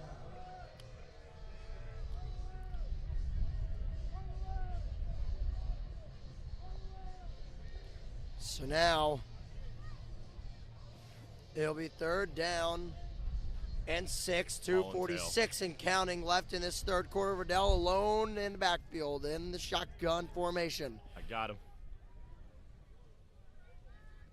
And 144 for Ness Davis. Good Lord. Riddell back, gets out of the pocket. He gets the first down to the 20, to the 16-yard line. Tyler Riddell. Oh, we got a skirmish going on the other side. It was Jermaine Johnson and number, I want to say 16 for. I also think that was number 16. I think that was Amir Lemons. Oh, seeing some tension start to rise there on this game, because again, that's been the blocking by Duquesne skill positions, and you could just see the frustration starting to build for Mercyhurst. I mean, yeah, in fairness, it was a good block by Jermaine Johnson until he held it for about 5 seconds too long. Yeah. some nice extracurriculars going on. Yeah, you love it, don't you? As long as things don't get too out of control. First down and 10. Timeout called by Duquesne. 1:41 remaining here in the third quarter.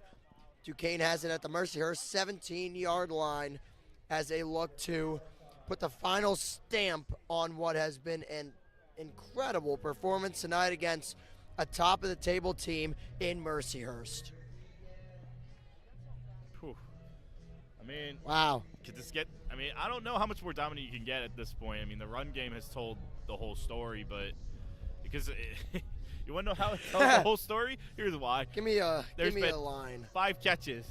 There's only been 3 players who have caught a ball tonight: Isabella, Noah Canty, and Boyd. Yeah.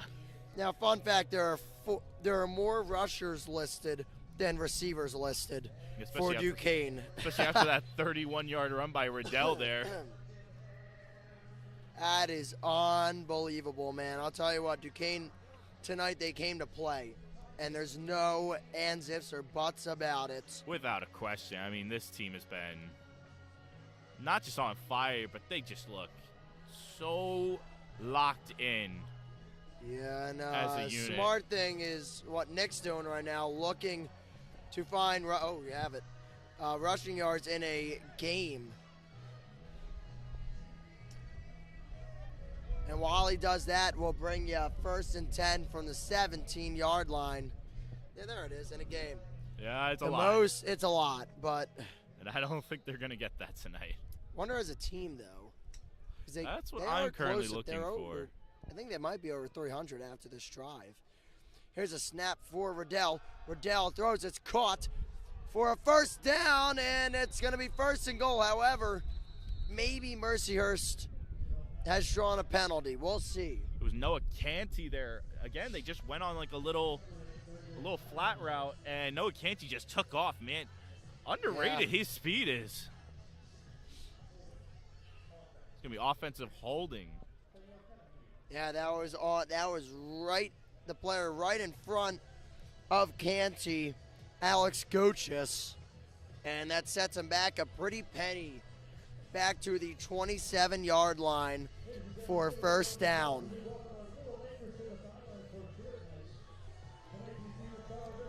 Couple of penalties on this drive from Duquesne that you want to clean up, but if that is the biggest thing that is showing up after a game like this, you're doing pretty well. So it's going to be 1st down and 17. They need to get to the 7-yard line for a 1st down. I'm expecting a run here. I would be too. Why not? That's what. No, they won't. It is go. Riddell rolling to his left. Riddell stops, looks, end zone. Too far for Noah Canty. It'll be 2nd down. Man, how about that if you were to connect on that one? Oh, I mean, you could tell. I mean, that was like his 4th read. He started from the left and worked all his way over to the right until he saw Noah Canty on the wheel route. Just couldn't deliver. It was a tight spot, but better go out of the zone than into someone's hands like what happened earlier.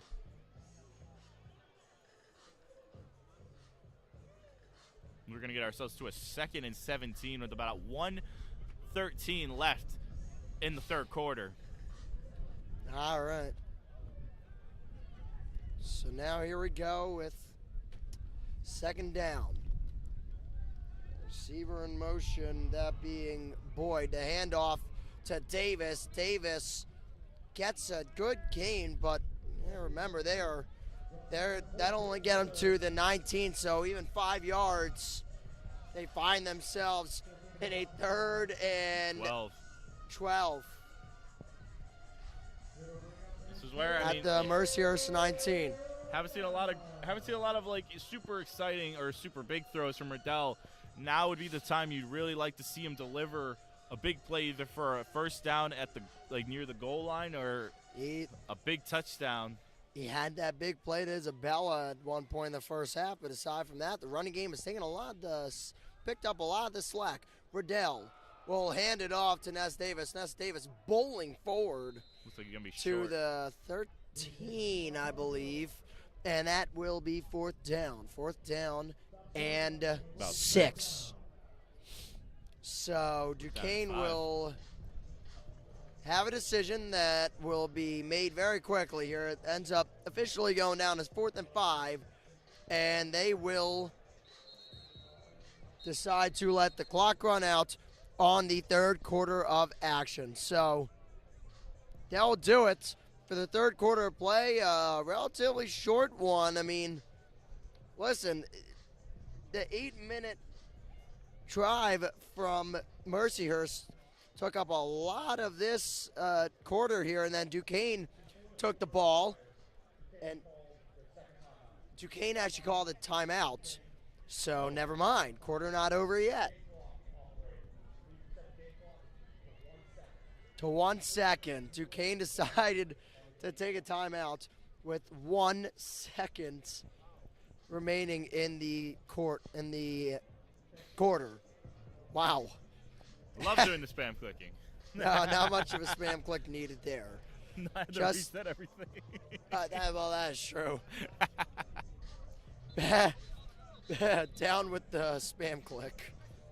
But of course.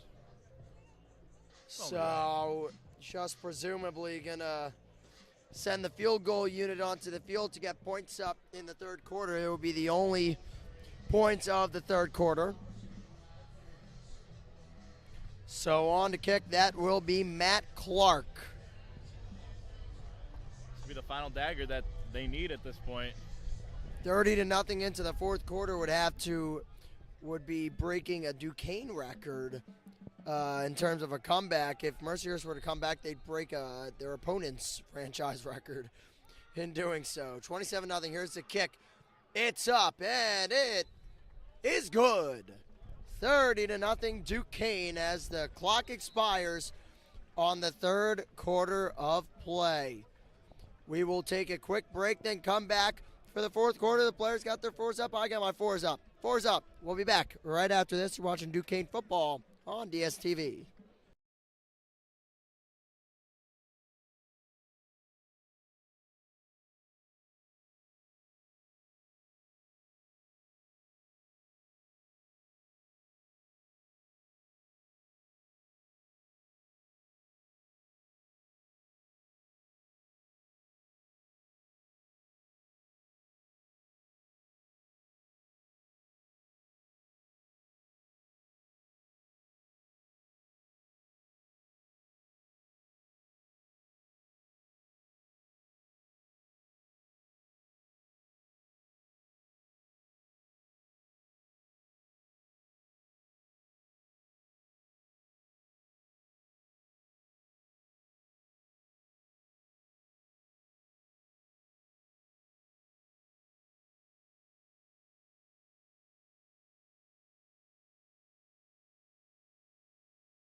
Welcome back to Erie, PA, Mercyhurst and Duquesne here in what has been all Duquesne so far. Jack Morgan, Nick Fernbaugh to my left, and you're right. Yep. Bringing in action here tonight. A knuckler of a kick to the 10, caught. Pretty impressive that he caught it, and returned out to the 25, maybe the 26 on a final lunge. Good job changing the possession. Yep. I would have forgot about it.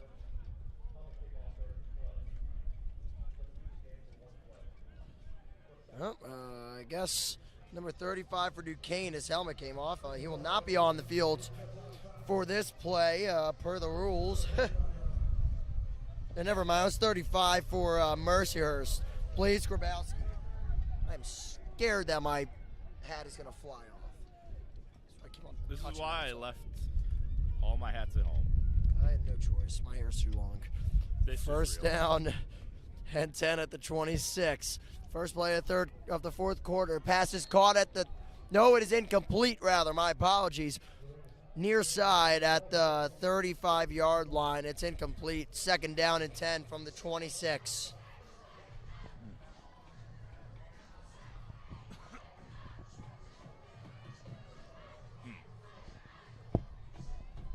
Guess I've been going back and forth between sitting down, standing up. I don't know if I have like a favorite. It's just Whatever just felt more comfortable for you for.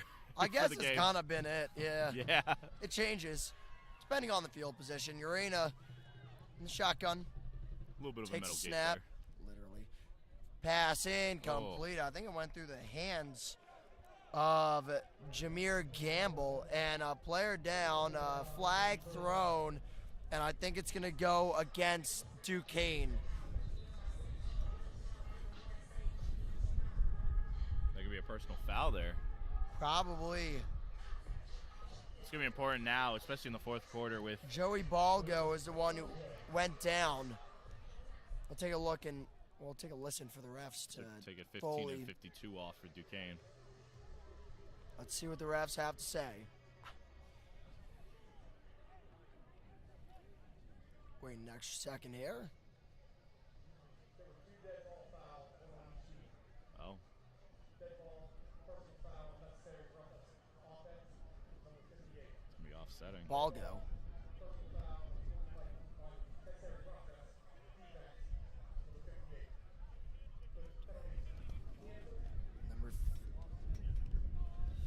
They say 58? Say 58. I think it might have 58 been or 58 crime. I don't think we have a 58. I think it's good. I think it's 52, which would be Carter Lance. Carter Lance. Yeah, that sounds more right.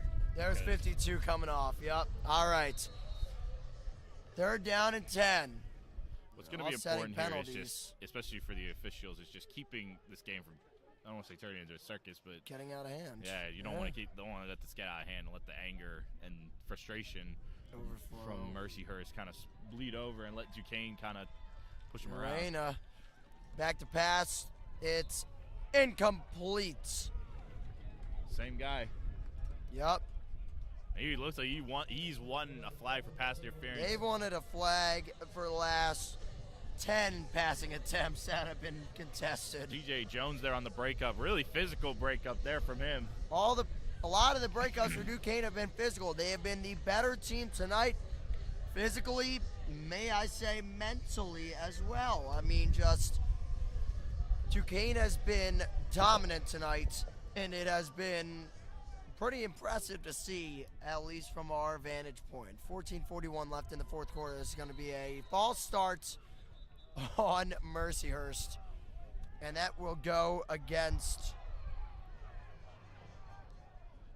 Kamari and another scrap Bridges, again. and yeah, here's a scrap over here with 31 and look 8. at we got It some looks like a issues pass here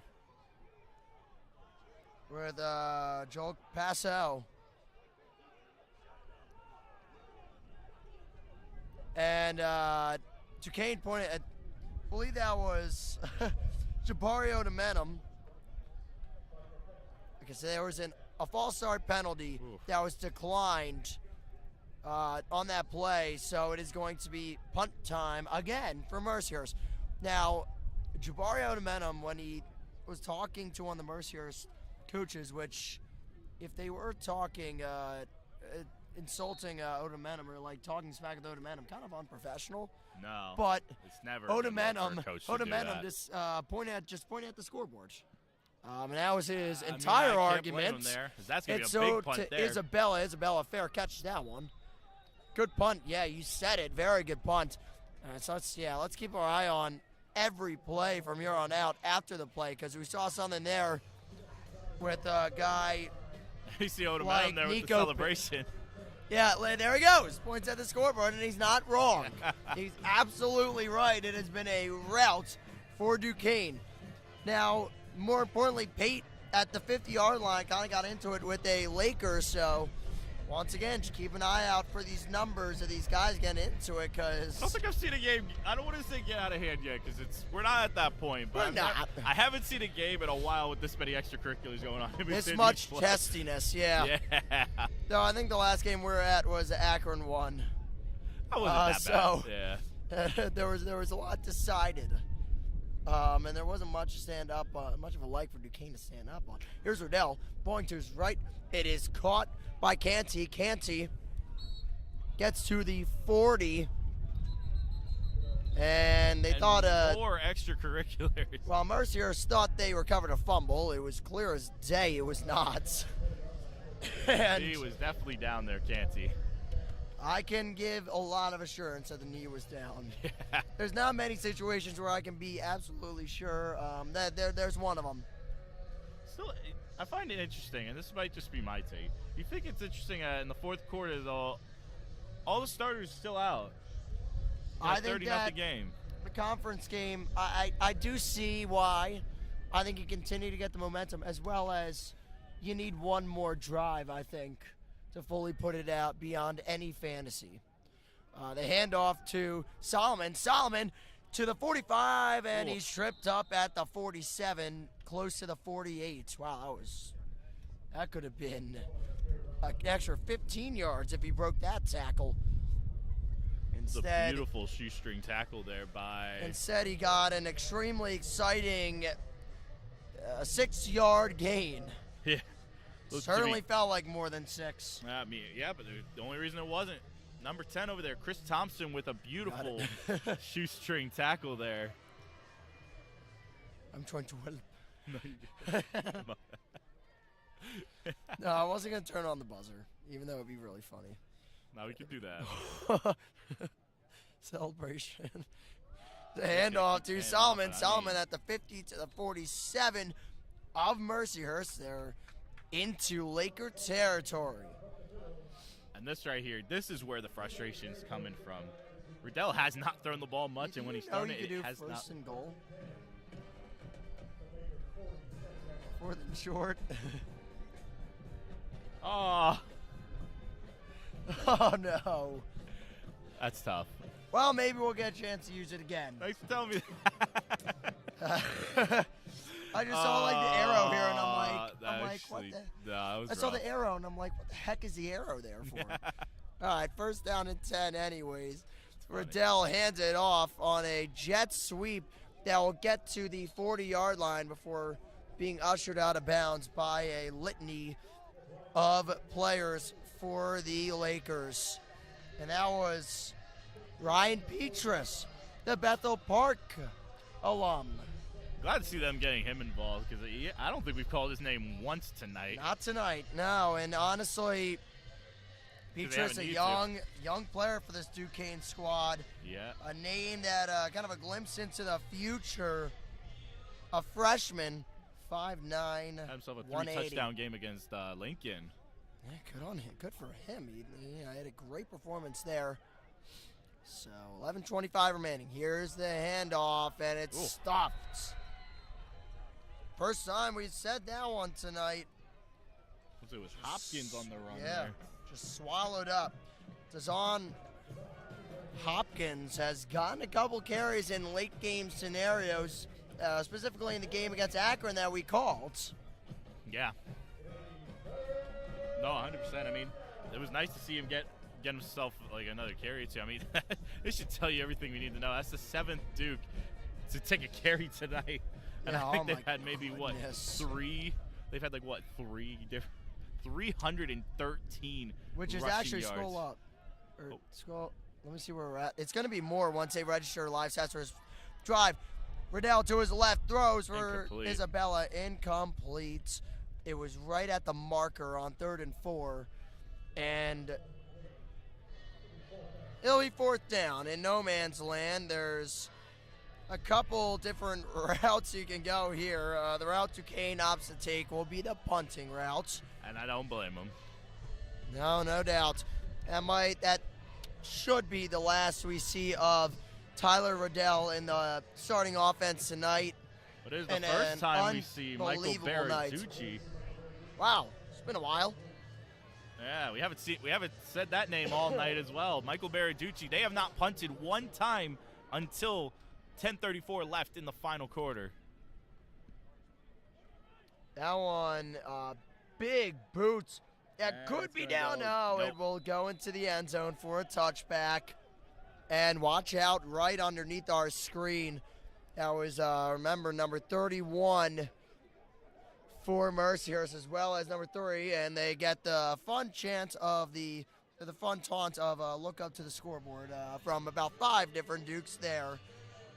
All right, now, like I said, this is where the refs are making their money's worth right now. Mark they gotta Hawkins, keep the peace. Mark Hawkins Jr. was the one getting into that little spat for Mercyhurst. First down at 10 with 10:28 to go. Mercyhurst down 30-0, and they have a setup with, I believe that is still Urena in the game, with Trobel to his right.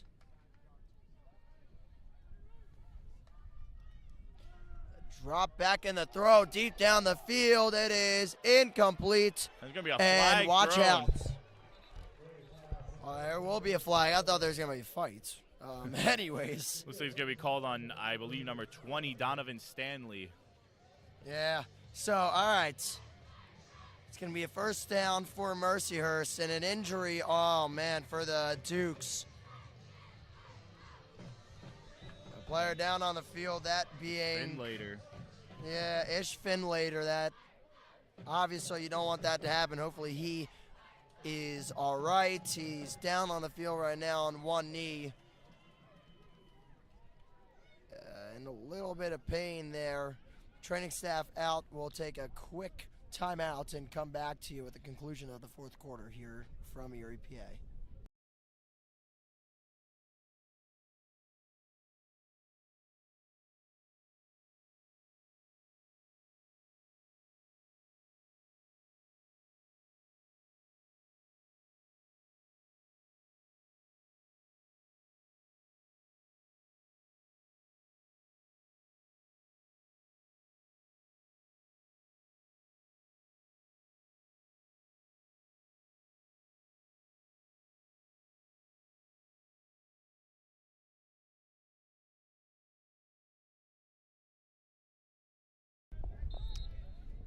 Back here, I'm up.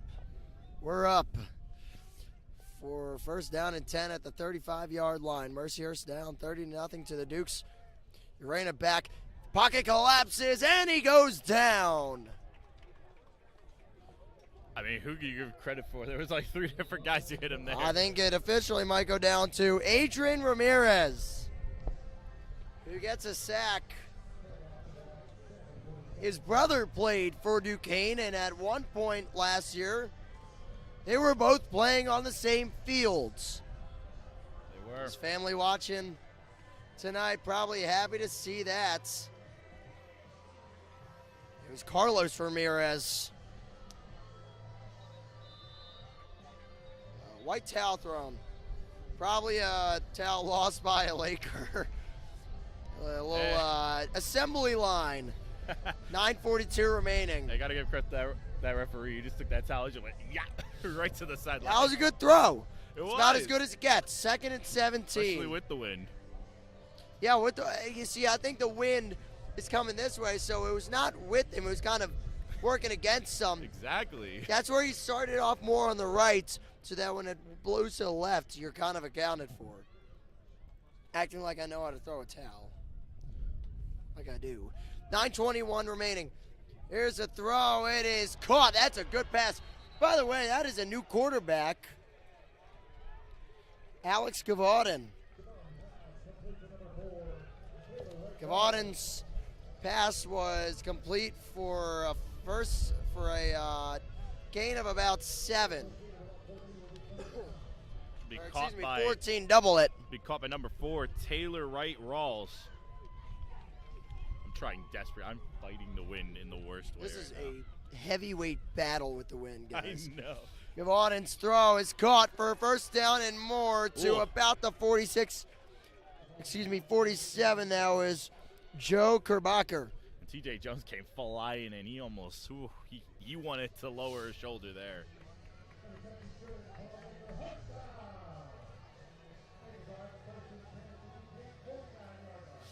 The 49-yard line is where the ball will be spotted of Duquesne. 8:30 remaining here in this one.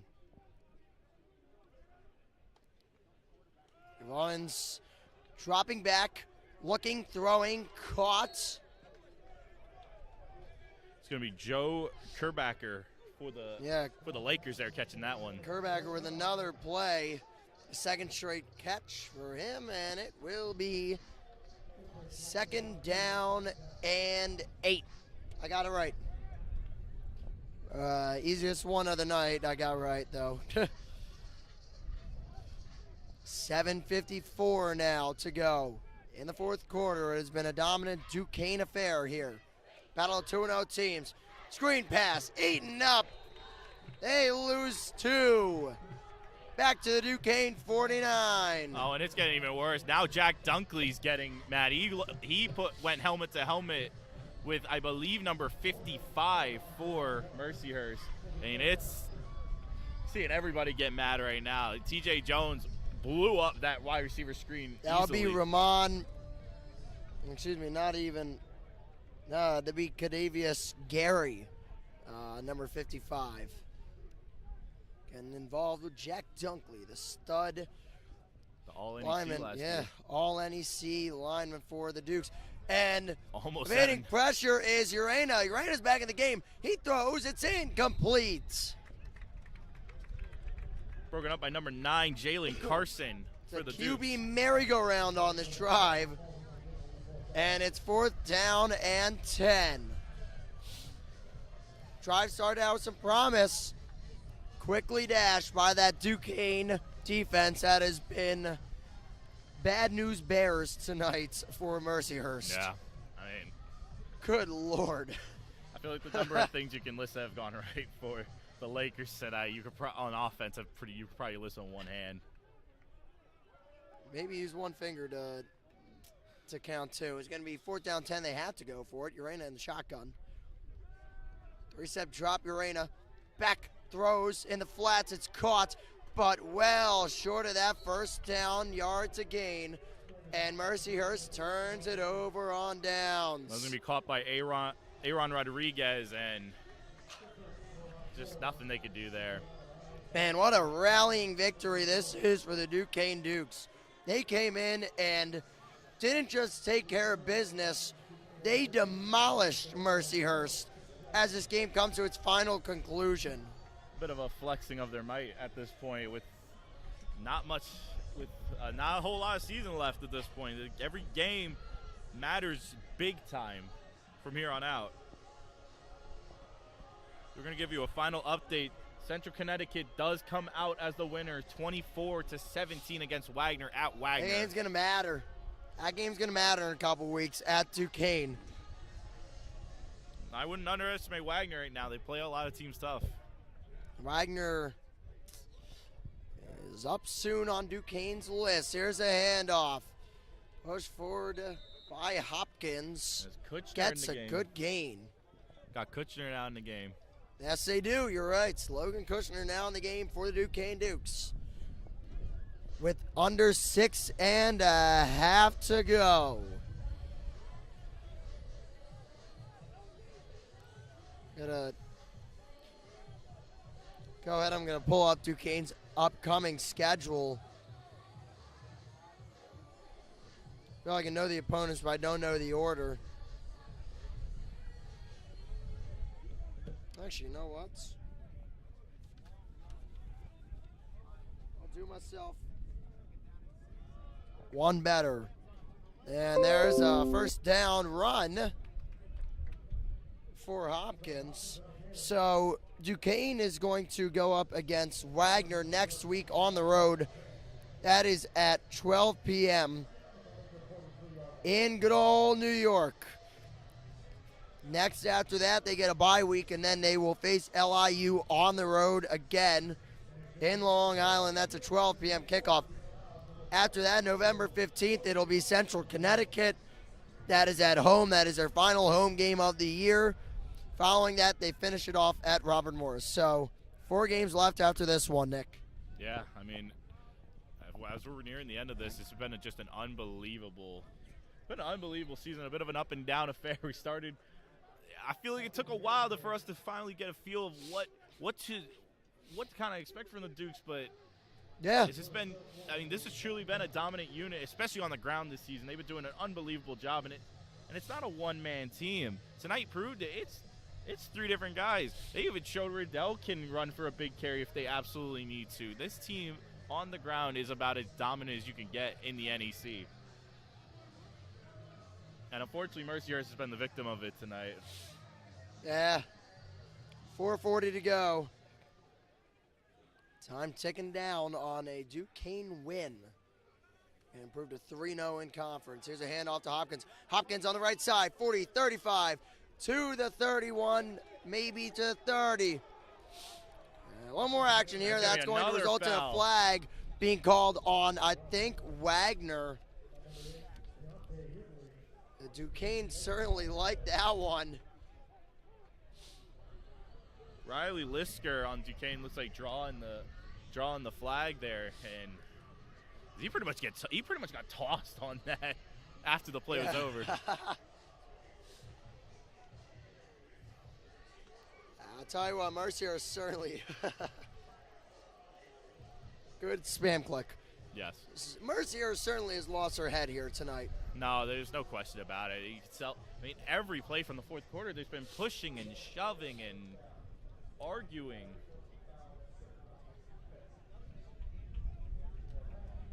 And those kind of plays show it. That's just losing the mental game. And at that point, there's just there is no coming back from that. When you lose the mental game in football, and unfortunately you saw it when they came out and did not score, they looked defeated. They looked frustrated. And Jordan. They're kind of just taking the anger out on everyone else. Yeah, so Jordan gets the penalty for Mercyhurst. 4:15 remaining. Kushner in the shotgun. Ball placed at the 15-yard line. Kushner takes a snap, hand off to Hopkins. Hopkins, 15, 10, 5, touchdown Dukes! Duquesne with an exclamation point, and they're up 36-0. Oh, man. Speedy burst. It's ironic. Hopkins has been like the only guy they've been really using the sidelines with, and he took off, and there was not a defender within 5 yards of Hopkins as he just used the sidelines to his advantage. And man, take a look at this celebration on the Duquesne sideline. Just so much joy. A team that has had a brutal start to the season, but my, oh my, have they gotten it together in conference play. Obviously, like we said, didn't know exactly what the MO of this team was going to be. We've had prior years of what we've seen this Duquesne team be, but man, oh man, their running game has been unreal. Without question. They are well over 300 yards. They might be close by to 400 this point. They this are point. Closer to pushing 400 than they are. 51 yards tonight. 351 yards for Duquesne, and I'd have to imagine that has got to be up there with some of their highs in rushing all time in a game, because that is just unreal. Actually. No, it's not. No, that's in single, I think. It's Rooney Field.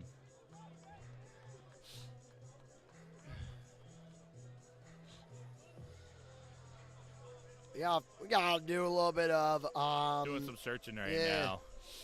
Miscellaneous. No, you probably have to go up higher in the record book. You're right. Here we go. Keep going. Well, you got to get to the tab of rushing records. Rushing records might have now receiving. No, keep going. Yeah, right. Receiving, then it's rushing. Yeah. Here we rushing. go. Here's where you probably have to find it if it's listed for Duquesne. Yeah. I guess. Wow. I have to go to. Yeah, really. Might have to go. We're going deep into the. Have to go and ask Jacob Davey at the end of this. Yeah. Got text him. And that ball is bobbled. Fumble on the kickoff, and they will get it out to the 37-yard line. And here we go. Yep, here we Possibly some extracurriculars. Here's some more. That was dealt away with by Duquesne, by the referees. The last thing you want to see tonight is someone get ejected on either side. Oh, absolutely. Especially for teams that have been doing well this year. The last thing you want to see on both ends, whether it be on Mercyhurst, who's unfortunately having a rough night, or Duquesne, who's been doing great, the last thing you want to see on either end is somebody lose their cool, throw a punch, and not be able to play next week. You don't want to see that on either end. We have sent a text to the man, Jacob Davey. We will see if that ends up being a record. All we know, it's the most they've had all season in a game. We can tell you that. They have been unreal tonight, just nothing short of fantastic with that run game. So, it's a big win for Duquesne. Like we talked about in the open, they needed this one against a hungry team like Mercyhurst, their first full season in football for the NEC, going up against an experienced team like Duquesne. They've been in these scenarios. They've been in these games. Oh, yeah. And, man, Duquesne looked like the much better team tonight, and it just shows you where Duquesne is in comparison to other teams in this league that puts them really solely in the top two with a team that they will see in a few weeks in Central Connecticut at home. Their final home game. Second to last game of the year, final home game. That passing, incomplete. It was almost a pick, and man, if that was caught. Deshaun Harper, the ball just bobbled out of his hands. That would have been just the final. Deshaun Harper, if that was caught, that Duquesne bench would have exploded. I mean, without question. Because it got tipped up in the air by what I want to say was number 17. So Duquesne. Quan Rhodes McKee, and almost caught. That would have been about as perfect of a play as you could have gotten. I got a stat for you here. You do. The 350. I'll wait for until after his play. Here's a throw down the middle. It's incomplete. It was almost picked again. Broken up by Jalen Carson, who's been doing an awesome job tonight in mop-up time. That he has.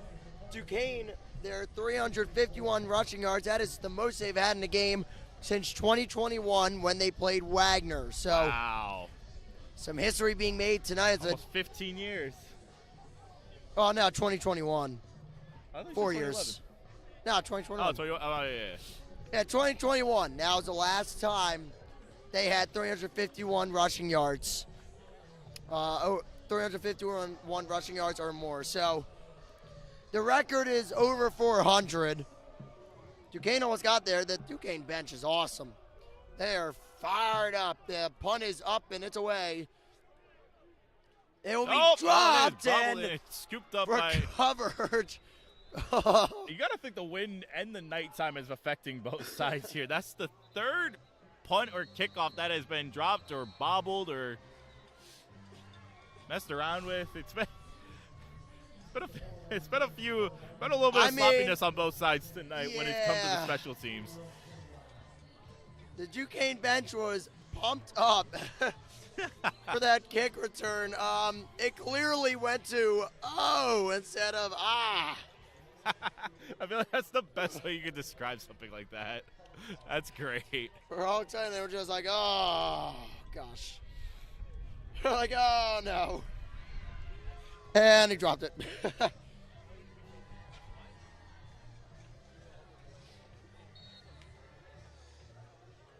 Goodness gracious. All right. 2:58 remaining in this one. Logan Kushner's in the shotgun.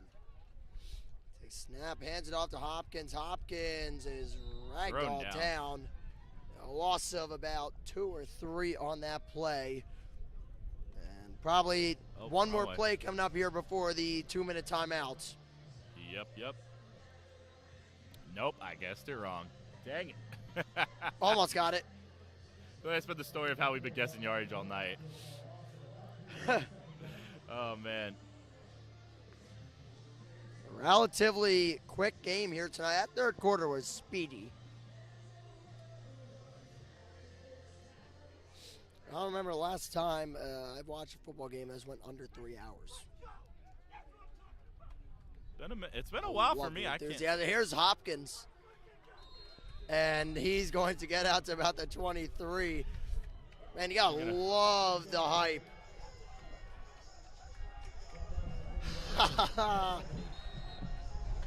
That is as good as it gets.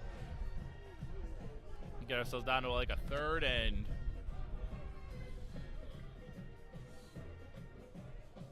say about third and I'd say about 3rd and 7.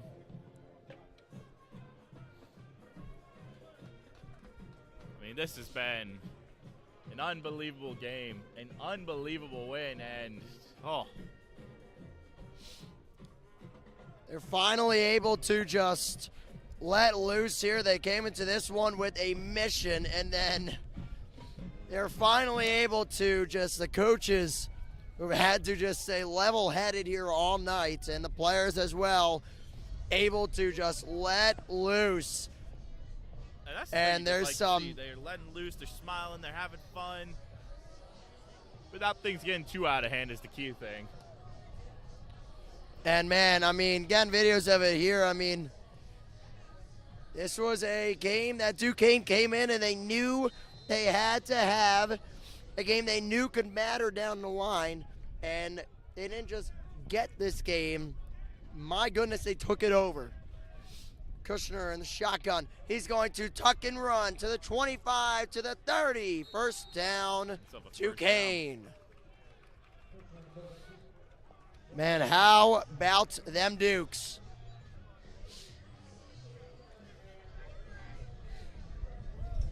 I haven't heard that Jonas Brothers song in so long.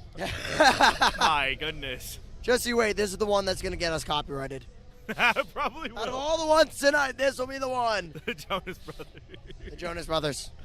They'll get us copyrighted. I think that is going to be officially the end of the night with a minute 53. You're probably just going to see the Dukes take 3 knees and take a couple knees. And got the first down. Now they'll line up in the shotgun.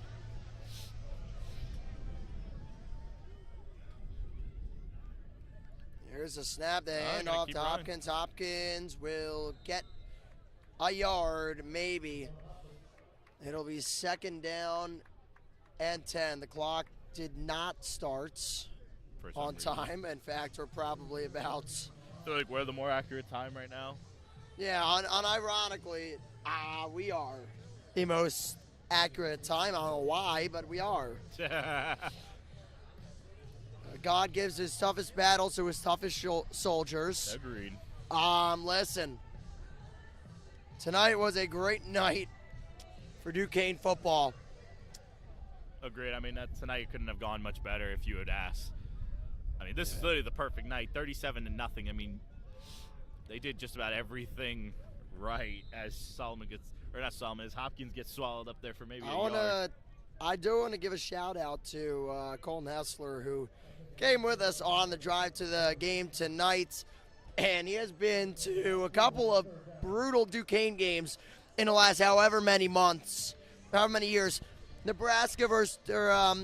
In Nebraska, in Omaha. He went to Duquesne, Illinois, and only Duquesne, Illinois, in all face paints, and he saw a blowout. He went to Pitt, saw a blowout. He came here tonight. Vibes weren't. He didn't. Yeah, he saw a blowout, but it was the right way, and I know Colton was happy to see this one. We certainly were as well. I mean, it stacks up well. That will probably be the last play of this one, and there was some celebration. There was ironically a celebration by a player for Mercyhurst on the sideline, and I gotta say, one of the wildest things I've ever seen. Down 37-0 in front of the coaching staff. He did it, by the way. That'll do it. Duquesne wins this one 37-0. They improved to 3-0 in NEC play, and they once again continue to control their own destiny to an NEC title and a clinched berth in the NEC playoffs. They have Central Connecticut at home. That's what I mean when I say they control their own destiny. They win that one. They're going to the NEC playoffs if they take care of business the rest of the way. 4 games left, but they're in a good position right now. Nick, your final thoughts as I go back to sit down. Oh, man, I mean, tonight went about as perfect as you could have asked for. It was one of the most dominant nights I've ever seen Duquesne run the football. I mean, your stats showed it. In my whole time here, this was the best rushing performance they've had, and I've been here for far too long.